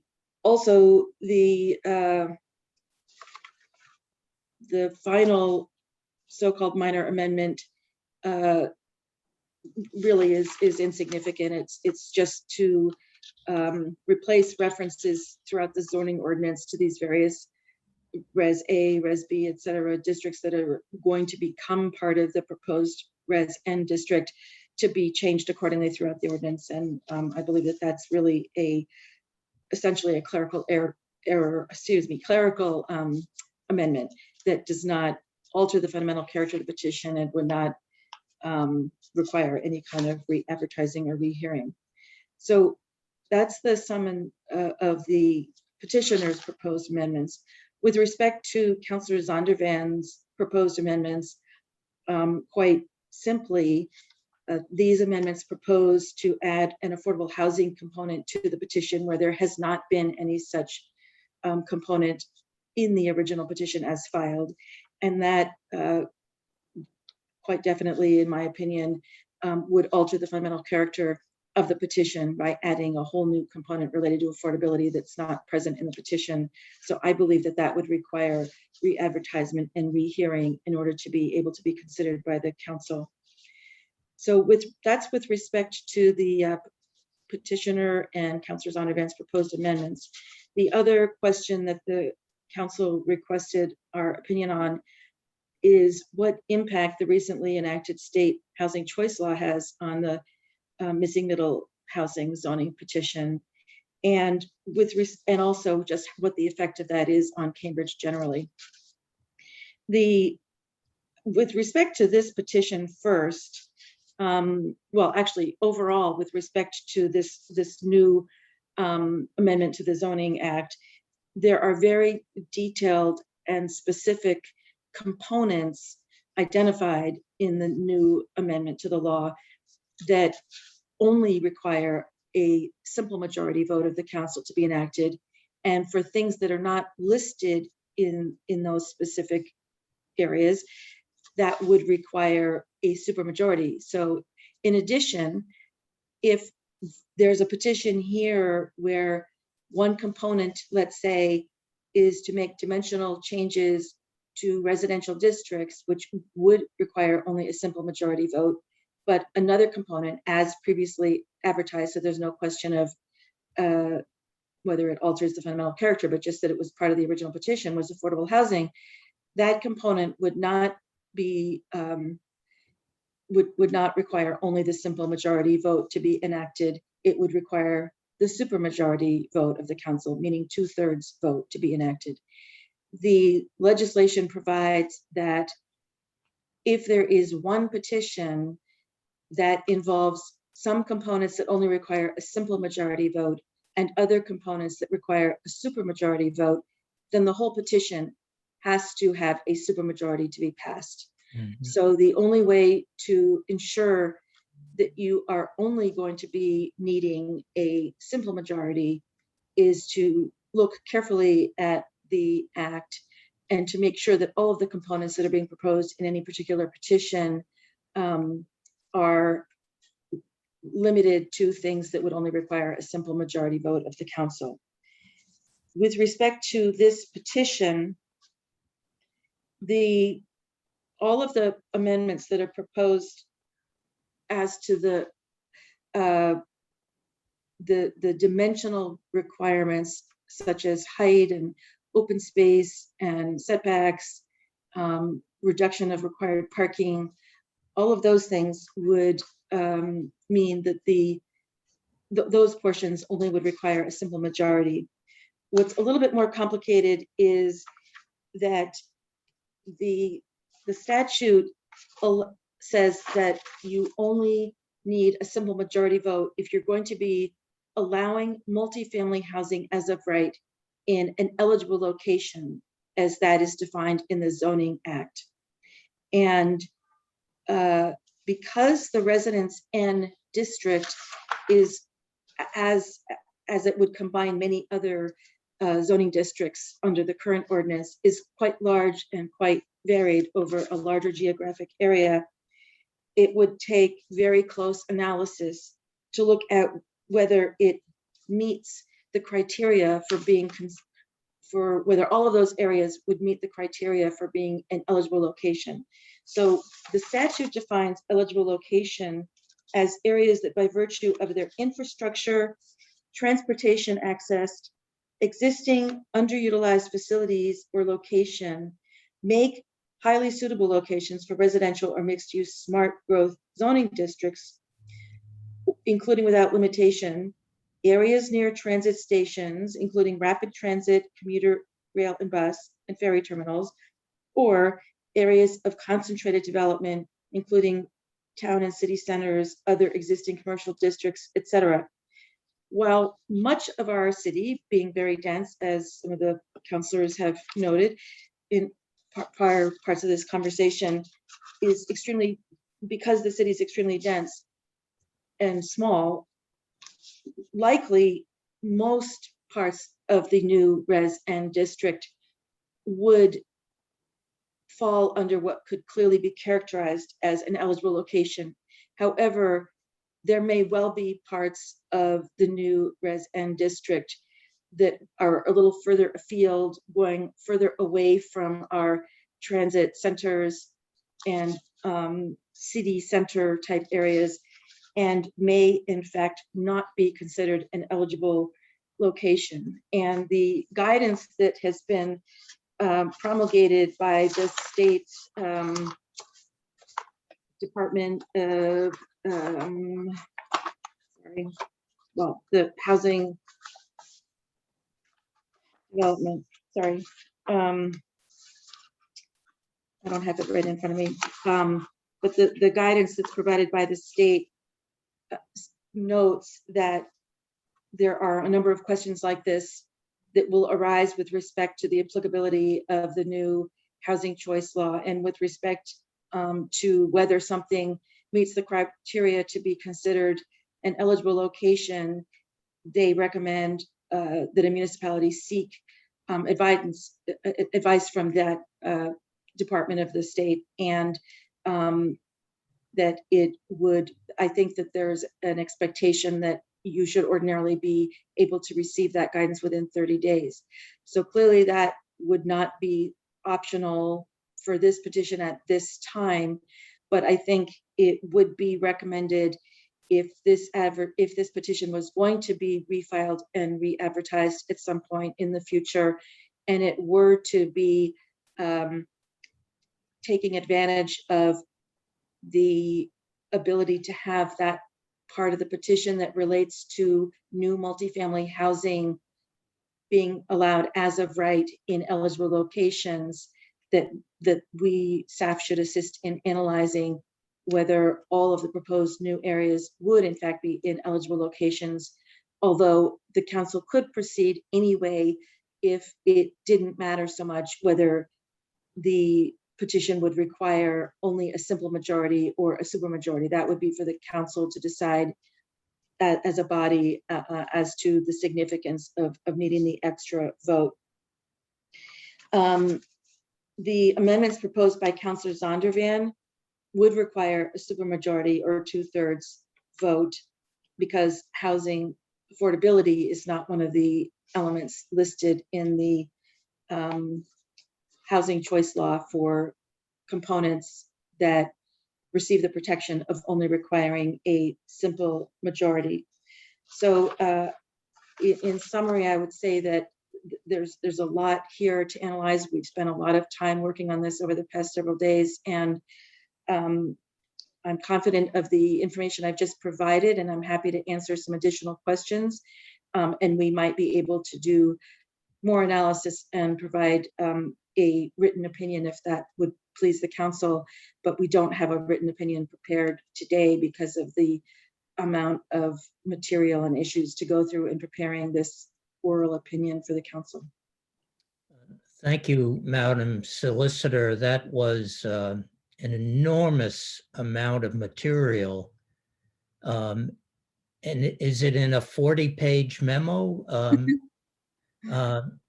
Whenever you finalize that, I think some of us would like a copy to just learn. You know, I know the new law is complex, but it's even more complex than I thought, and I appreciate that. Members of the council, are there any questions for the solicitor? Comments?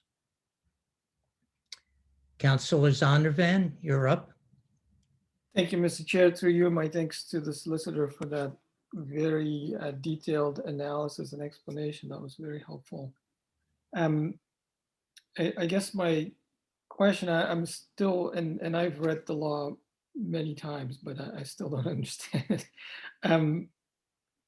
I guess my question is really around this all or nothing aspect of it. It sounds like if there's any part of the petition that doesn't qualify for a simple majority, then the whole thing doesn't qualify. So in this case, the parking, removing the parking minimums presumably does not qualify for simple majority. So would that cause the petition to require a supermajority?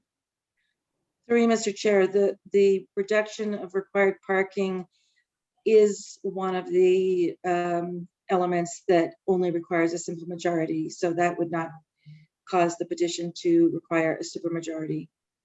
I see. I misheard that. Okay. And then, so if, for example, we were to refile this petition or something like it and it included an affordability component, would that then cause it to need a supermajority? Through you, Mr. Chair, yes, it would, because that is not included in the Zoning Act amended portions that identify only a simple majority as being required. It's quite ironic. All right, very good. Thank you so much. Thank you, Councilor. I think that's because the state also has the 40B process and other vehicles to build wherever they can. Vice Mayor, you're next. Thank you, Mr. Chair. And I think that was a lot of information. Thank you for preparing it for this meeting. I know it was a tight time frame from when we asked for it to presentation. So thank you. And I believe we are planning to have another meeting on housing choice to hear a more expanded conversation and actually have a memo in front of us. So I look forward to that conversation. I did have a question for city staff and Mr. Roberts, through you, Mr. Chair. one of the things that he mentioned that the planning board suggested was some shorter term interim actions that the council could take as we are studying and thinking about this larger petition. And the idea around eliminating single family zoning and dimensional standards. So Mr. Roberts, did they explain anything further? Were there any specifics on what those interim actions were that they suggested?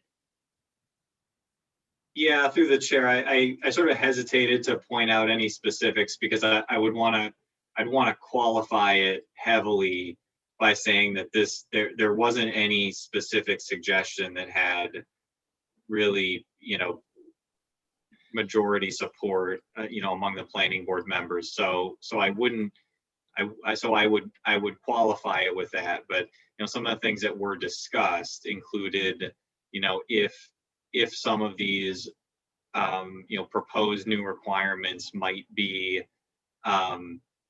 put forward by basically become a special permit provision so that it would still be subject to, allow, additional density and kind of relaxation of requirements, but with a special permit process. That, that did get some counterpoints in terms of, would it really be effective if it requires going through the lengthy special permit process. We talked about that in the context of retail quite a bit. Mm-hmm. that could, counteract the intention of the proposal. And, I think another thought, sort of general thought was, could the areas that are more restrictive just be rezoned to be like the areas that are less restrictive? So that, specifically, could you take the residence C1 zoning, which is the kind of high end of that and just make that more uniform in districts across the city? And it was just floated out there. I think that many of the same issues about, what would the particular impacts be, weren't really fully discussed. So it wasn't something that had necessarily any consensus on the board, but it was put out there as, I think, just as an option that would be, I think the purpose of that suggestion was to say, what if a change were made that had fewer changes involved in it, basically something, change it to something that we already know a little about how it works because it already exists and is in place in different parts of the city. Oh, okay. Thank you, Mr. Chair, through you. I think I did watch the planning board, and I do remember some members saying that, we should just take the more restrictive zoned neighborhood areas and make them less restrictive and zone them for multifamily. But unless we change those dimensional requirements to allow for that, it just becomes sort of a symbolic gesture. And I've often said you can't live in a symbolic gesture. So it's kind of up to us to try to figure out how to both, I think where this petition is coming from and where it started from is, similar to Councilor Nolan putting forward her policy order. What do we do about single family zoning here in Cambridge, and how do we redress and understand where zoning came from and the history of zoning, and how do we now participate in undoing that? I think that's where, my heart is on this. I think that's where the heart of the petitioners is on this. I think there's wide and broad consensus on the planning board and on the city council. I don't want to speak for all of my colleagues, but I do think that we have a responsibility to think about the restrictive zoning here in Cambridge and how to redress it at this point, especially, we are coming out of a pandemic right now, which, opened our eyes in a lot of ways to the ways in which zoning has impacted generational wealth, which has impacted mobility. And it's up to us to try to figure out how we can, within zoning, make amends and move forward and be an anti-racist city, as Councilor Zondervan said earlier. I think, that's really at the heart of this petition. And so I want us to keep that really at the forefront of our work. and having this conversation and around the principles, right? That is the baseline of our principles and having this conversation about how to move forward with this. So I really wanted to go on record and say that that's where the forefront, I think we're all saying the same thing. I think we're all saying it in a different way.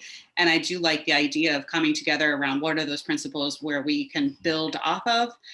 We had a conversation last night about, neighborhood association meetings and having these, how do we have these conversations so we can get to a consensus, right? How do we have them together? So in terms of other principles that I agree with on this petition, I think, we have talked about many, many times in the city council around eliminating parking minimums, and it being one of the things that we really can as a city and should as a city be moving towards to really reduce carbon emissions and create a more walkable city. We've had an incredible amount of outdoor activities in our squares that we are all walking to and biking to. How do we do more of that? It's around eliminating parking minimums. So I think that's something that we all could take from this, maybe even uncouple it from this petition and really think about how to move forward on that maybe more quickly. As the planning board has suggested some interim steps. Maybe that's an interim step we could take outside of this actual petition and uncouple that. The one last thing I wanted to say was when I was looking through the committee reports that have not been presented to the council, one of the ones that the notes have not been brought forward is the one that we had on real estate transfer tax fees. And when we think about how we can create a right of first refusal, to use a term that was used earlier, how do we create a right of first refusal program and actually fund it and not have it be an unfunded mandate? I think one of those places could be the real estate transfer tax fee. So I would really like to see us, I know the clerk's office has been very bogged down. We've had a lot of committee hearings, but nothing can move forward on that until we get those committee notes on the agenda. And so I'd like to put a plea into the clerk's office to put those forward, because I do think, that's a conversation to have either tonight or moving forward. Like, what, with that real estate transfer tax funding, is there a way for us to create more homeownership opportunities and close that racial wealth gap that we're all talking about here tonight in different ways? So that's all for me, Chair Carlone. I will yield back at this time. Thanks. Thank you, Vice Mayor. Co-Chair McGovern is next, followed by Councilor Sabrina Wheeler. Co-Chair. Thank you, Mr. Chair. Just sort of some general things in terms of follow up on the Vice Mayor's comments. In thinking about principles that I want us to kind of continue to consider as we move forward and discuss this. One is certainly, as everyone has said, the ending of exclusionary zoning in the city. I mean, it's pretty unconscionable that, there are still places in the city where multifamily housing can't be built. And only very expensive single family housing can be built. So that needs to be rectified sooner rather than later. I also think one of the things I think is a good concept in this petition is also bring more of our housing into compliance. I mean, we know that, I forget what the number is, but it's well over 80% of our housing is non-compliant with current zoning, and that creates all kinds of issues and problems. So that's another thing I think we need to sort of tackle and work on. Vice Mayor Mallon just talked about the parking, and I'm in full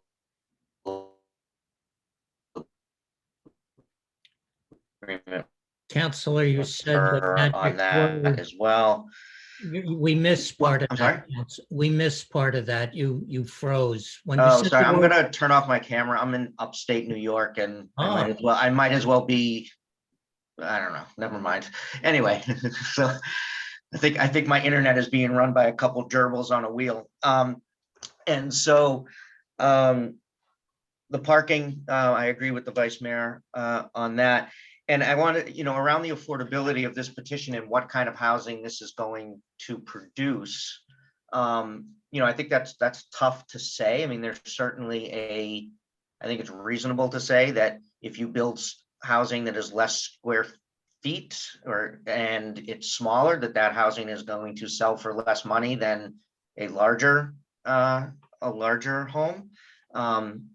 we also know the flip side of that is that we also know that everything in Cambridge goes for well above asking, and you get into bidding wars. And so it's hard. I don't know how you, you know, that's a hard thing to figure out, right? But, you know, as we talk about how do we deal with some of the housing, the lack of housing in for some of our lower income residents.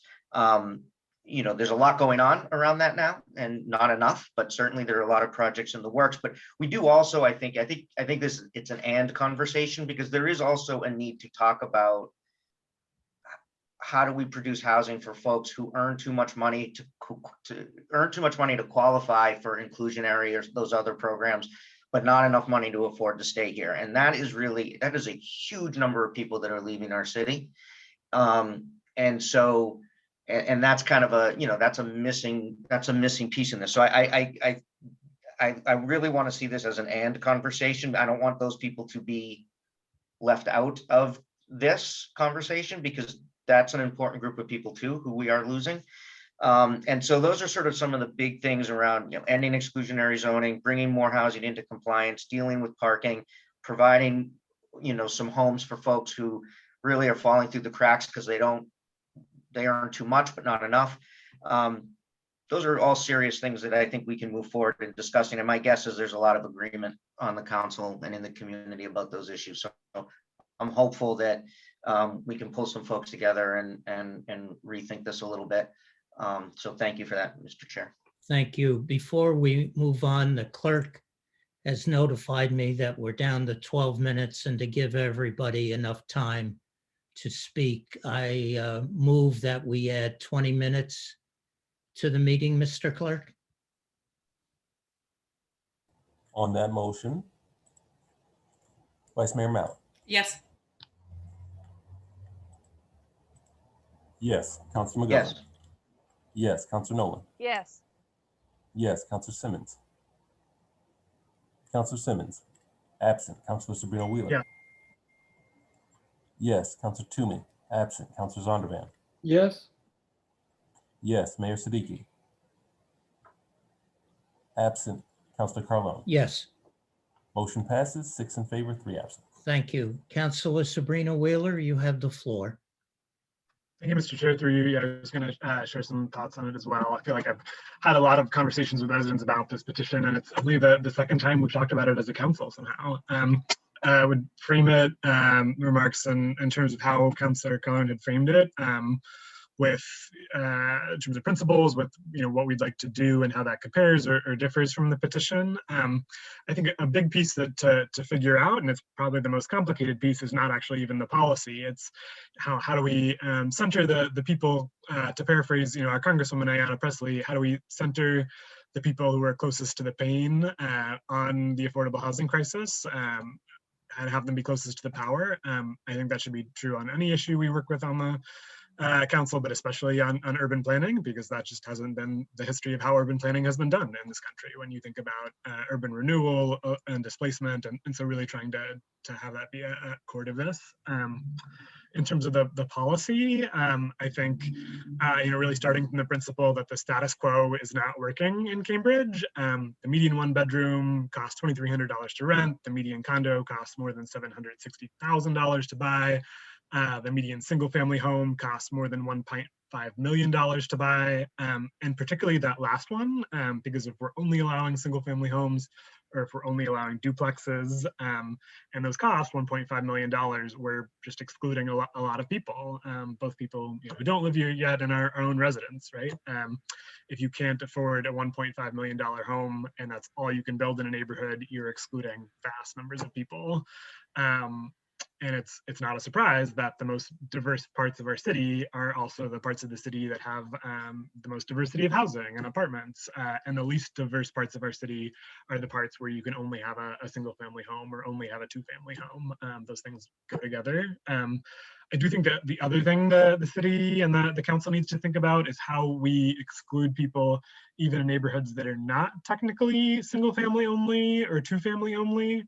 And just as an example of that, I live in an apartment that's part of an old triple-decker, perfectly nice building. but you couldn't build it right now, and it's not in a single family or two family only area, but because of the setbacks and the other restrictions we have in our zoning right now, it's impossible to build. I think the triple decker I used to live in is probably the same case, and so thinking about how our zoning interacts on those pieces that are not technically single family only or two family only is an important part of this.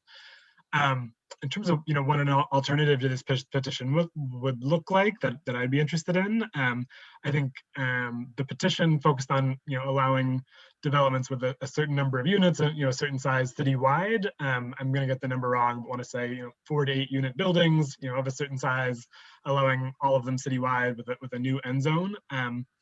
If I were developing something, would be more ambitious in undoing the exclusionary zoning in parts of the city than even this petition was, that have historically been most exclusive.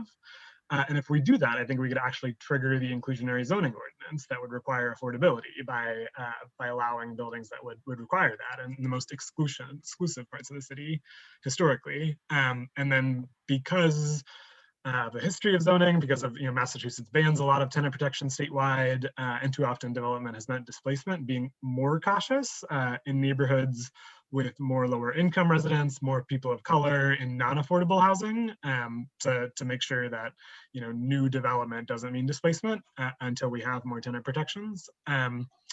One thing that I think we should probably do citywide is stopping the conversion of buildings like triple deckers into single family homes, which folks have talked about, not just because it's fewer units, but because our current zoning encourages tear downs. And when you tear down a rental building, you displace all of the people in that building and you replace it with a single family home that those folks can't afford to buy. So we should figure out how to stop that. And I think, as just about every councilor has said, we should also eliminate parking minimums citywide, whether in a petition that's on this or something else. I did just want to touch, and I bring it up every time we talk about development, that zoning is one piece of this. It's not the only piece. The council, we talk about it a lot because it's the thing the council has the most direct power over, but we should be thinking about linkage fee, tenant protections. I've been working on a piece with Mayor Siddiqui that I'm hopeful we'll have introduced in the next week or so. And then state level legislation and how we can push for it as a council on rent control, just cause eviction, tenant opportunity to purchase. And that really ties to this piece around development, because the history of development has too often been the history of displacement when we talk about things like urban renewal. And if we can unlink development and displacement, then those are separate conversations, and we can have new development in the city in a way that doesn't displace people. But we're not there yet, and the state of Massachusetts explicitly bans us from doing it. So we've got to figure out how to undo that. So all of that to say, this petition and the conversations the city has been doing on ending exclusionary zoning have been moving in parallel. Councilor Nolan and I did a joint committee meeting for housing and NTLP on the policy order. I think we're going to do another one. I'm really excited about that, and I think that can help push this conversation forward. And then I'm really excited to work with community members, counselors, city staff to figure out how to end exclusionary zoning in Cambridge, because we can't just keep kicking the cone down the road. This is something we should have done a long time ago, in my opinion. So those are my sort of thoughts on the principles of it. And thanks to the co-chairs, Councilors Carlone and McGovern, for sort of hosting this conversation. Thank you for your points. Well-intentioned. Councilor Nolan? Oh, I think it's Councilor. Let's see. Yes, Councilor Nolan, you're next. Thank you, Chair Carlone. Thank you, everyone who has spoken before. And I do want to thank Solicitor Glawa. I learned a lot in just listening to you. I'll probably learn even more when I read about it, assuming it ends up in writing, but it was quite a good lesson for me in reviewing some of the zoning changes. So I appreciate that. On every amendment, I think I learned a little bit more. Plus the housing choice, I look forward to understanding how it is that we can move forward. I will follow up on some of what my colleagues have said. I do think, as I believe is the intent of the co-chairs, both Chair Carlone and Chair McGovern, to bring this into the council for us to move forward, which I really look forward to. I think that's the appropriate place. We had started that conversation. I think that's where we should continue it.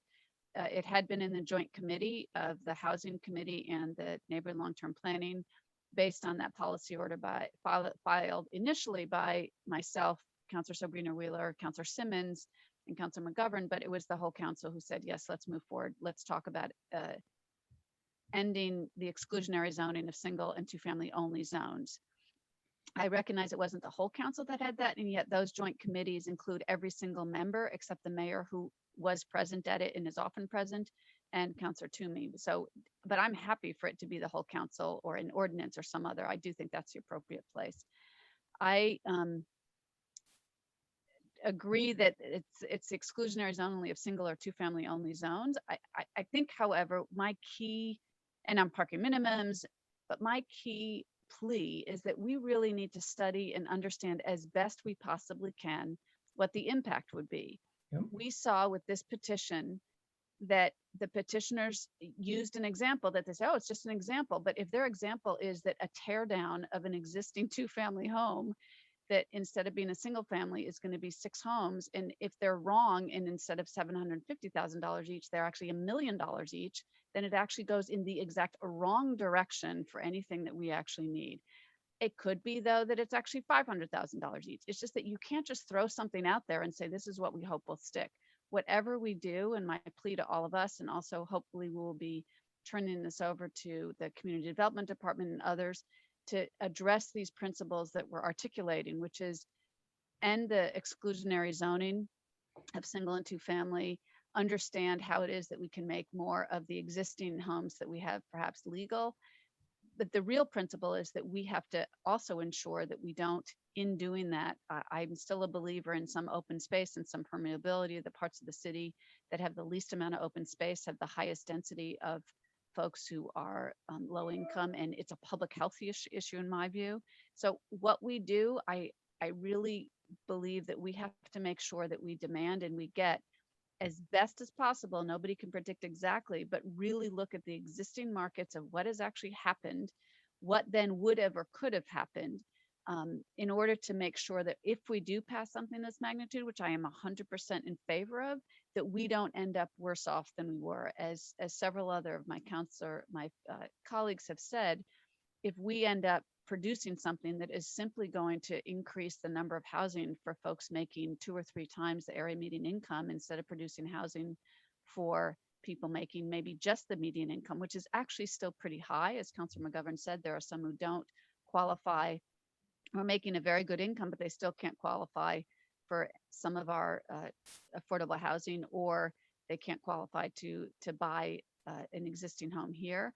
That's the kind of thing we need to make sure that as we enter this, we have, again, our best guess, but based on solid data, which is already out there, of how we can make this happen in a way that has us go further in our goals, instead of continuing with the barbell effect, where we have a city increasingly of only people who either bought, like I did 25 years ago, a house that I could never afford now, or I inherited a house, or I'm in affordable housing. And we really need, if this truly is something that we agree with the principles of providing some kind of middle, I think we don't have a missing middle in terms of number of houses. We have a missing middle in terms of, I think, an income disparity in the city. And as we go forward, I think the principles, this is one petition that has a lot of good ideas in it, but the Donovan petition also had a lot of good ideas. At the joint meeting that Councilor Sabrina Wheeler referenced, there were some of the history that was presented by Mr. Roberts and Assistant City Manager Farouk started us on the path. Let's continue that path. Let's really move forward. And it may be there are some elements we can do relatively quickly, which I believe the Vice Mayor mentioned as well. We already have a policy order that was passed that we're going to look into parking minimums across the board. We're going to at least see what we can do, so we don't have to wait for a comprehensive zoning review. On the other hand, we shouldn't just move forward with something because it's on the table and we want to do something. Let's make sure that we do it well, and we do it as best we can with the best information possible, because we have seen before that when we move without that hard analysis, that we can end up having something that we don't actually want as much as we thought we would. Thank you. Those were, I think, my notes. If that's enough for Chair Carlone, if the principles that I articulated were embedded in there. Thanks. Thank you. Before we go on to Councilor Zondervan, Madam Solicitor has her hand up. Nancy? Thank you, Mr. Chair. Since we're talking about a lot of broad general goals and concepts, I wanted to add that in order to have inclusionary zoning be protected from a legal challenge, it's important, if we're going to be making significant changes, that there be a nexus study which would demonstrate the nexus between what is being proposed and why it is needed, or as I said, we could be subject to a challenge that we're placing an undue burden on private citizens to be paying to subsidize other people's housing, and possibly a challenge on the grounds that it's another form of rent control, which has been prohibited by state law when rent control was ended some number of years ago.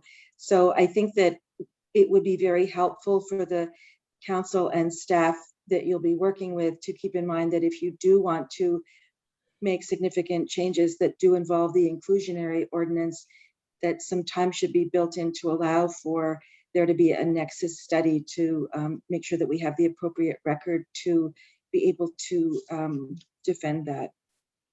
Thank you. That is a major, major issue, and I appreciate you bringing it up. Pardon me. Councilor Zondervan, followed by Councilor Sabrina Wheeler. Councilor Zondervan? Thank you, Mr. Chair. And I just wanted to follow up on what the solicitor just said and make sure I understood that correctly, because we do already have an inclusionary zoning. So through you, Mr. Chair, are you saying, Madam Solicitor, that if we're lowering the threshold, that would require a new nexus study? I guess I'm not clear on what the trigger is for why this. Madam Solicitor? Thank you, Mr. Chair, through you. So in order to impose that kind of requirement on a private property owner, it's necessary to show that there is an impact of the development of that property that would have an adverse effect on residents' ability to live in Cambridge.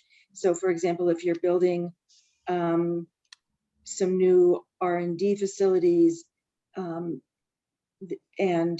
well, that's not a good example. That's more like incentive zoning, excuse me. But if you're building a lot of market rate housing, and it increasingly will make it harder for people to afford housing at lower rents, then there's a justification for saying that we need to have some additional affordable housing built as part of the project.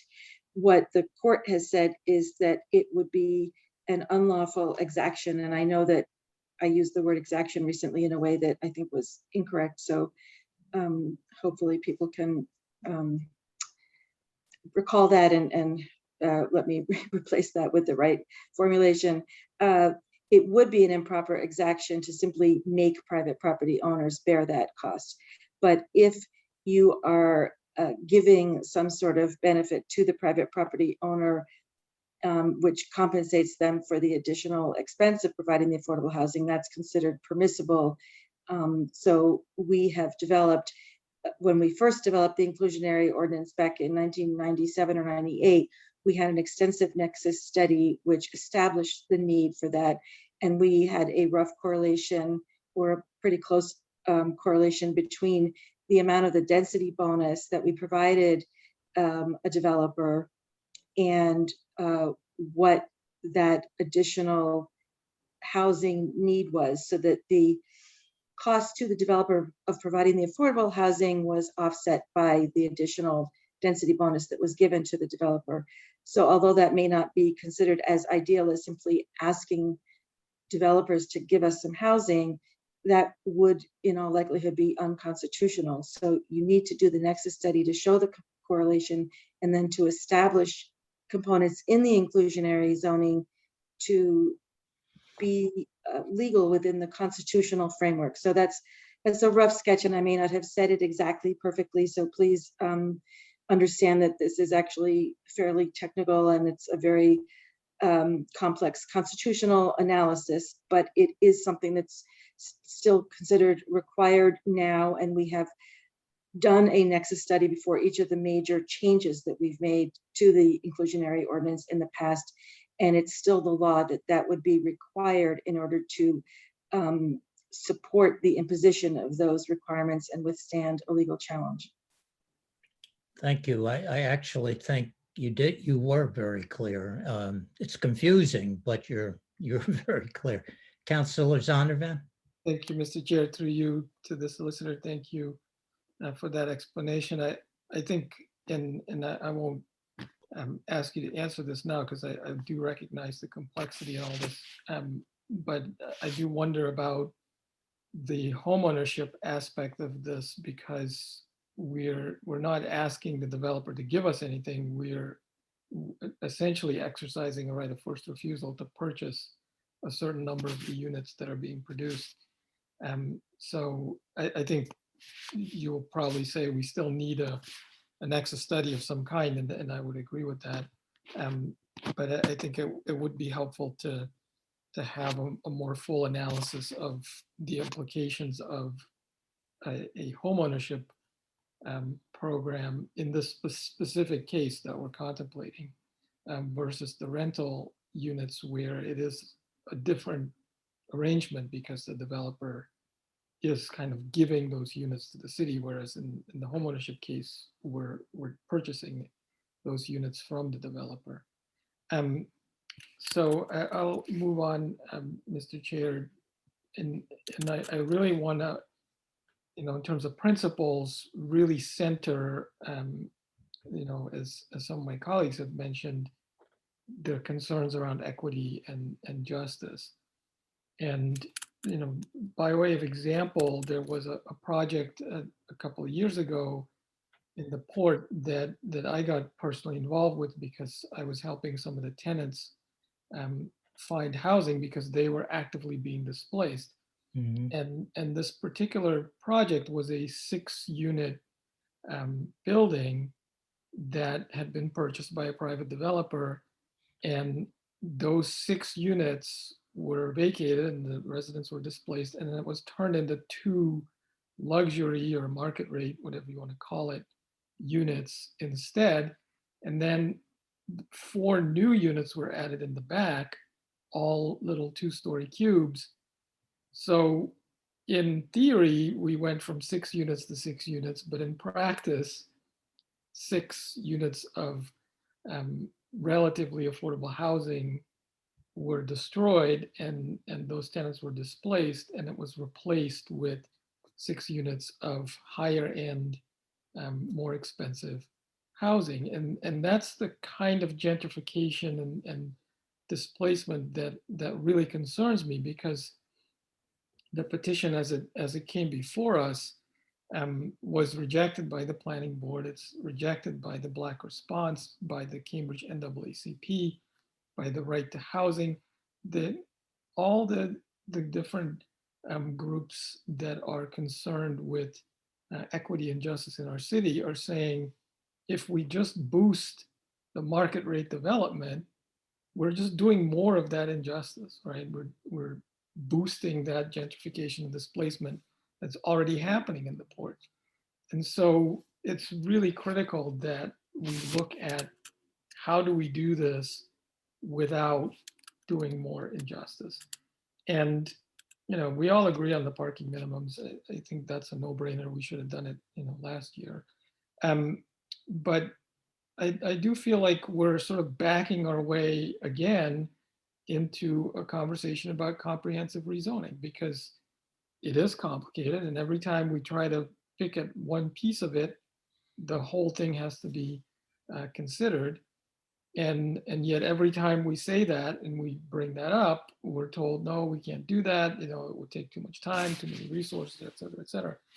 But I keep coming back to, we don't have any other choice, because the only way for us to get this right is to look at our zoning comprehensively. We can't really do this properly by just looking at one piece of it and saying, oh, we should just allow multifamily zoning.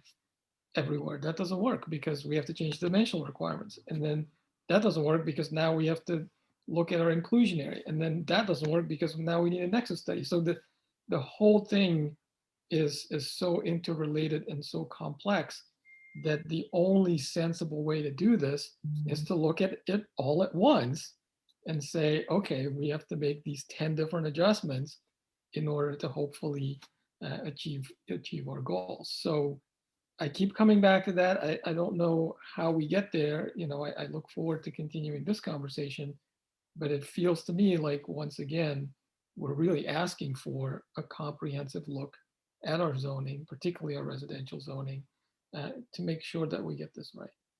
Okay, that's clearly a multi-year, if not more, effort.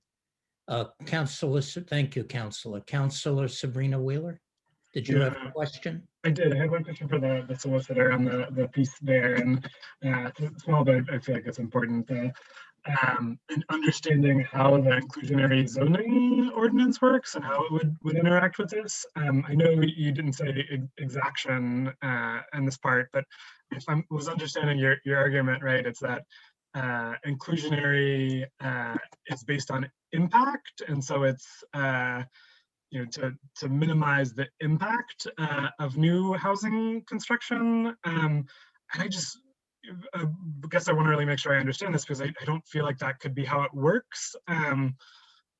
New housing shouldn't increase the cost to live in Cambridge. I just don't understand how inclusionary housing could be to offset the cost of new housing. Are we saying because it's inclusionary isn't based on cost, it's based on the size of the building and the number of units. We're saying any new housing in the city is going to drive up the cost to live in Cambridge?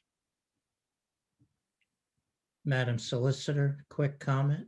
Yeah, through you, Mr. Chair. I don't feel comfortable trying to address that tonight, Councillor. It is very complex, and I'd be happy to try to provide some more information when I'm better able to articulate the rationale. But I wanted to get the issue out on the table to remind the council that this is something to consider, and to consider that there should be some longer range planning in the form of doing the nexus study before embarking upon new changes to the inclusionary ordinance. But I can't really provide more specific detail without being able to better prepare for that. Okay. Perhaps, Councillor, that can be part of the next meeting. And I'm very willing to have it be part of housing and neighborhood committees, another joint meeting. We don't need it in ordinance if that's going to happen. So we have just a few minutes left. And what I've been thinking is, this is even more complex than the complexity I knew we had. And I think the co-chairs, and I'm speaking for Councilor McGovern, the co-chairs need to get together with community development, probably with the legal department, and talk about a strategy and include the two chairs of housing and neighborhood planning once we get an approach, and then proceed. We heard a lot of comments tonight. We didn't check off which we all agree and which we don't. We'll get to that. But we have 4 minutes left, and I know at least 2 people are on vacation, so I don't want to stay on too long. Any concluding comments? And thank you, Madam Solicitor, for again, the very detailed, interesting report. It just reminds us how important the legality of any zoning is. And the ideas are great, but we gotta play by the rules. And appreciate the comments from community development staff as well. Any concluding comments, Co-Chair McGovern or any other councillor or staff member? Fine, Mr. Co-Chair. Thank you, Councillor. Yes, Councillor Nolan. I just have a quick question. I echo all your thanks through you to Assistant City Manager Farouk or Mr. Jeff Roberts. I know at our last meeting you had said you have so much work on your plate. It's hard to develop, this comprehensive zoning that we talked about as a follow-on to the request by the council to start looking into and exploring the single family and two family zoning. But since you have had to review this petition as well as you might have done some other work on the Donovan petition, is this something that as we move forward, you have continued to do work on and will then be able to advise us as we move forward on ways that we might go through and eliminate this exclusionary zoning in an effective way that meets more of our goals?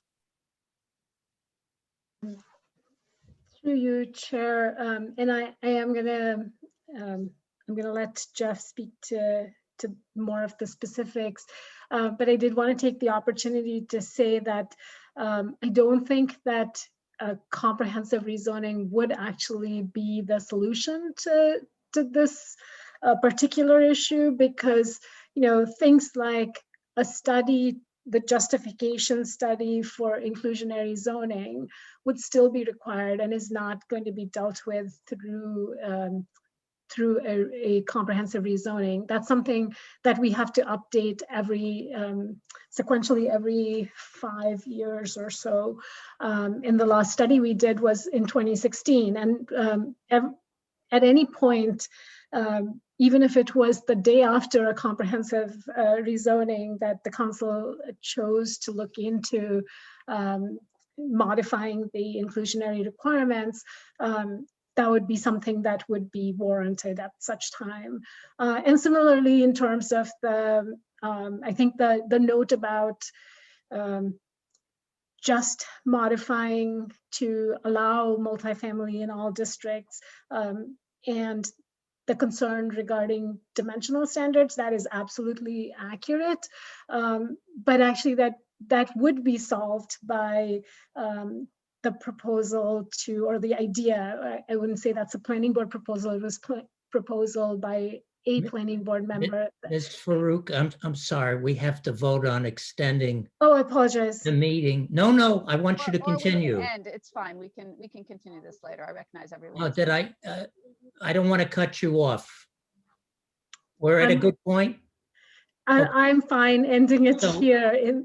So as I said, Councilor McGovern and I will meet with the appropriate folks and talk about how to get feedback in a firmer way from everybody, and we will be in touch within the week. So I move that we, Mr. Clerk, yes, I move that we end this meeting. Mr. Clerk? On the motion to adjourn, Vice Mayor Mallon. Yes. Yes, Councilor McGovern. Yes. Yes, Councilor Nolan. Yes. Yes, Councilor Simmons. Councilor Simmons, absent. Councilor Sabrina Wheeler. Yes. Yes, Councilor Toomey, absent. Councilor Zondervan. Yes. Yes, Mayor Siddiqui, absent. Councilor Carlone. Yes.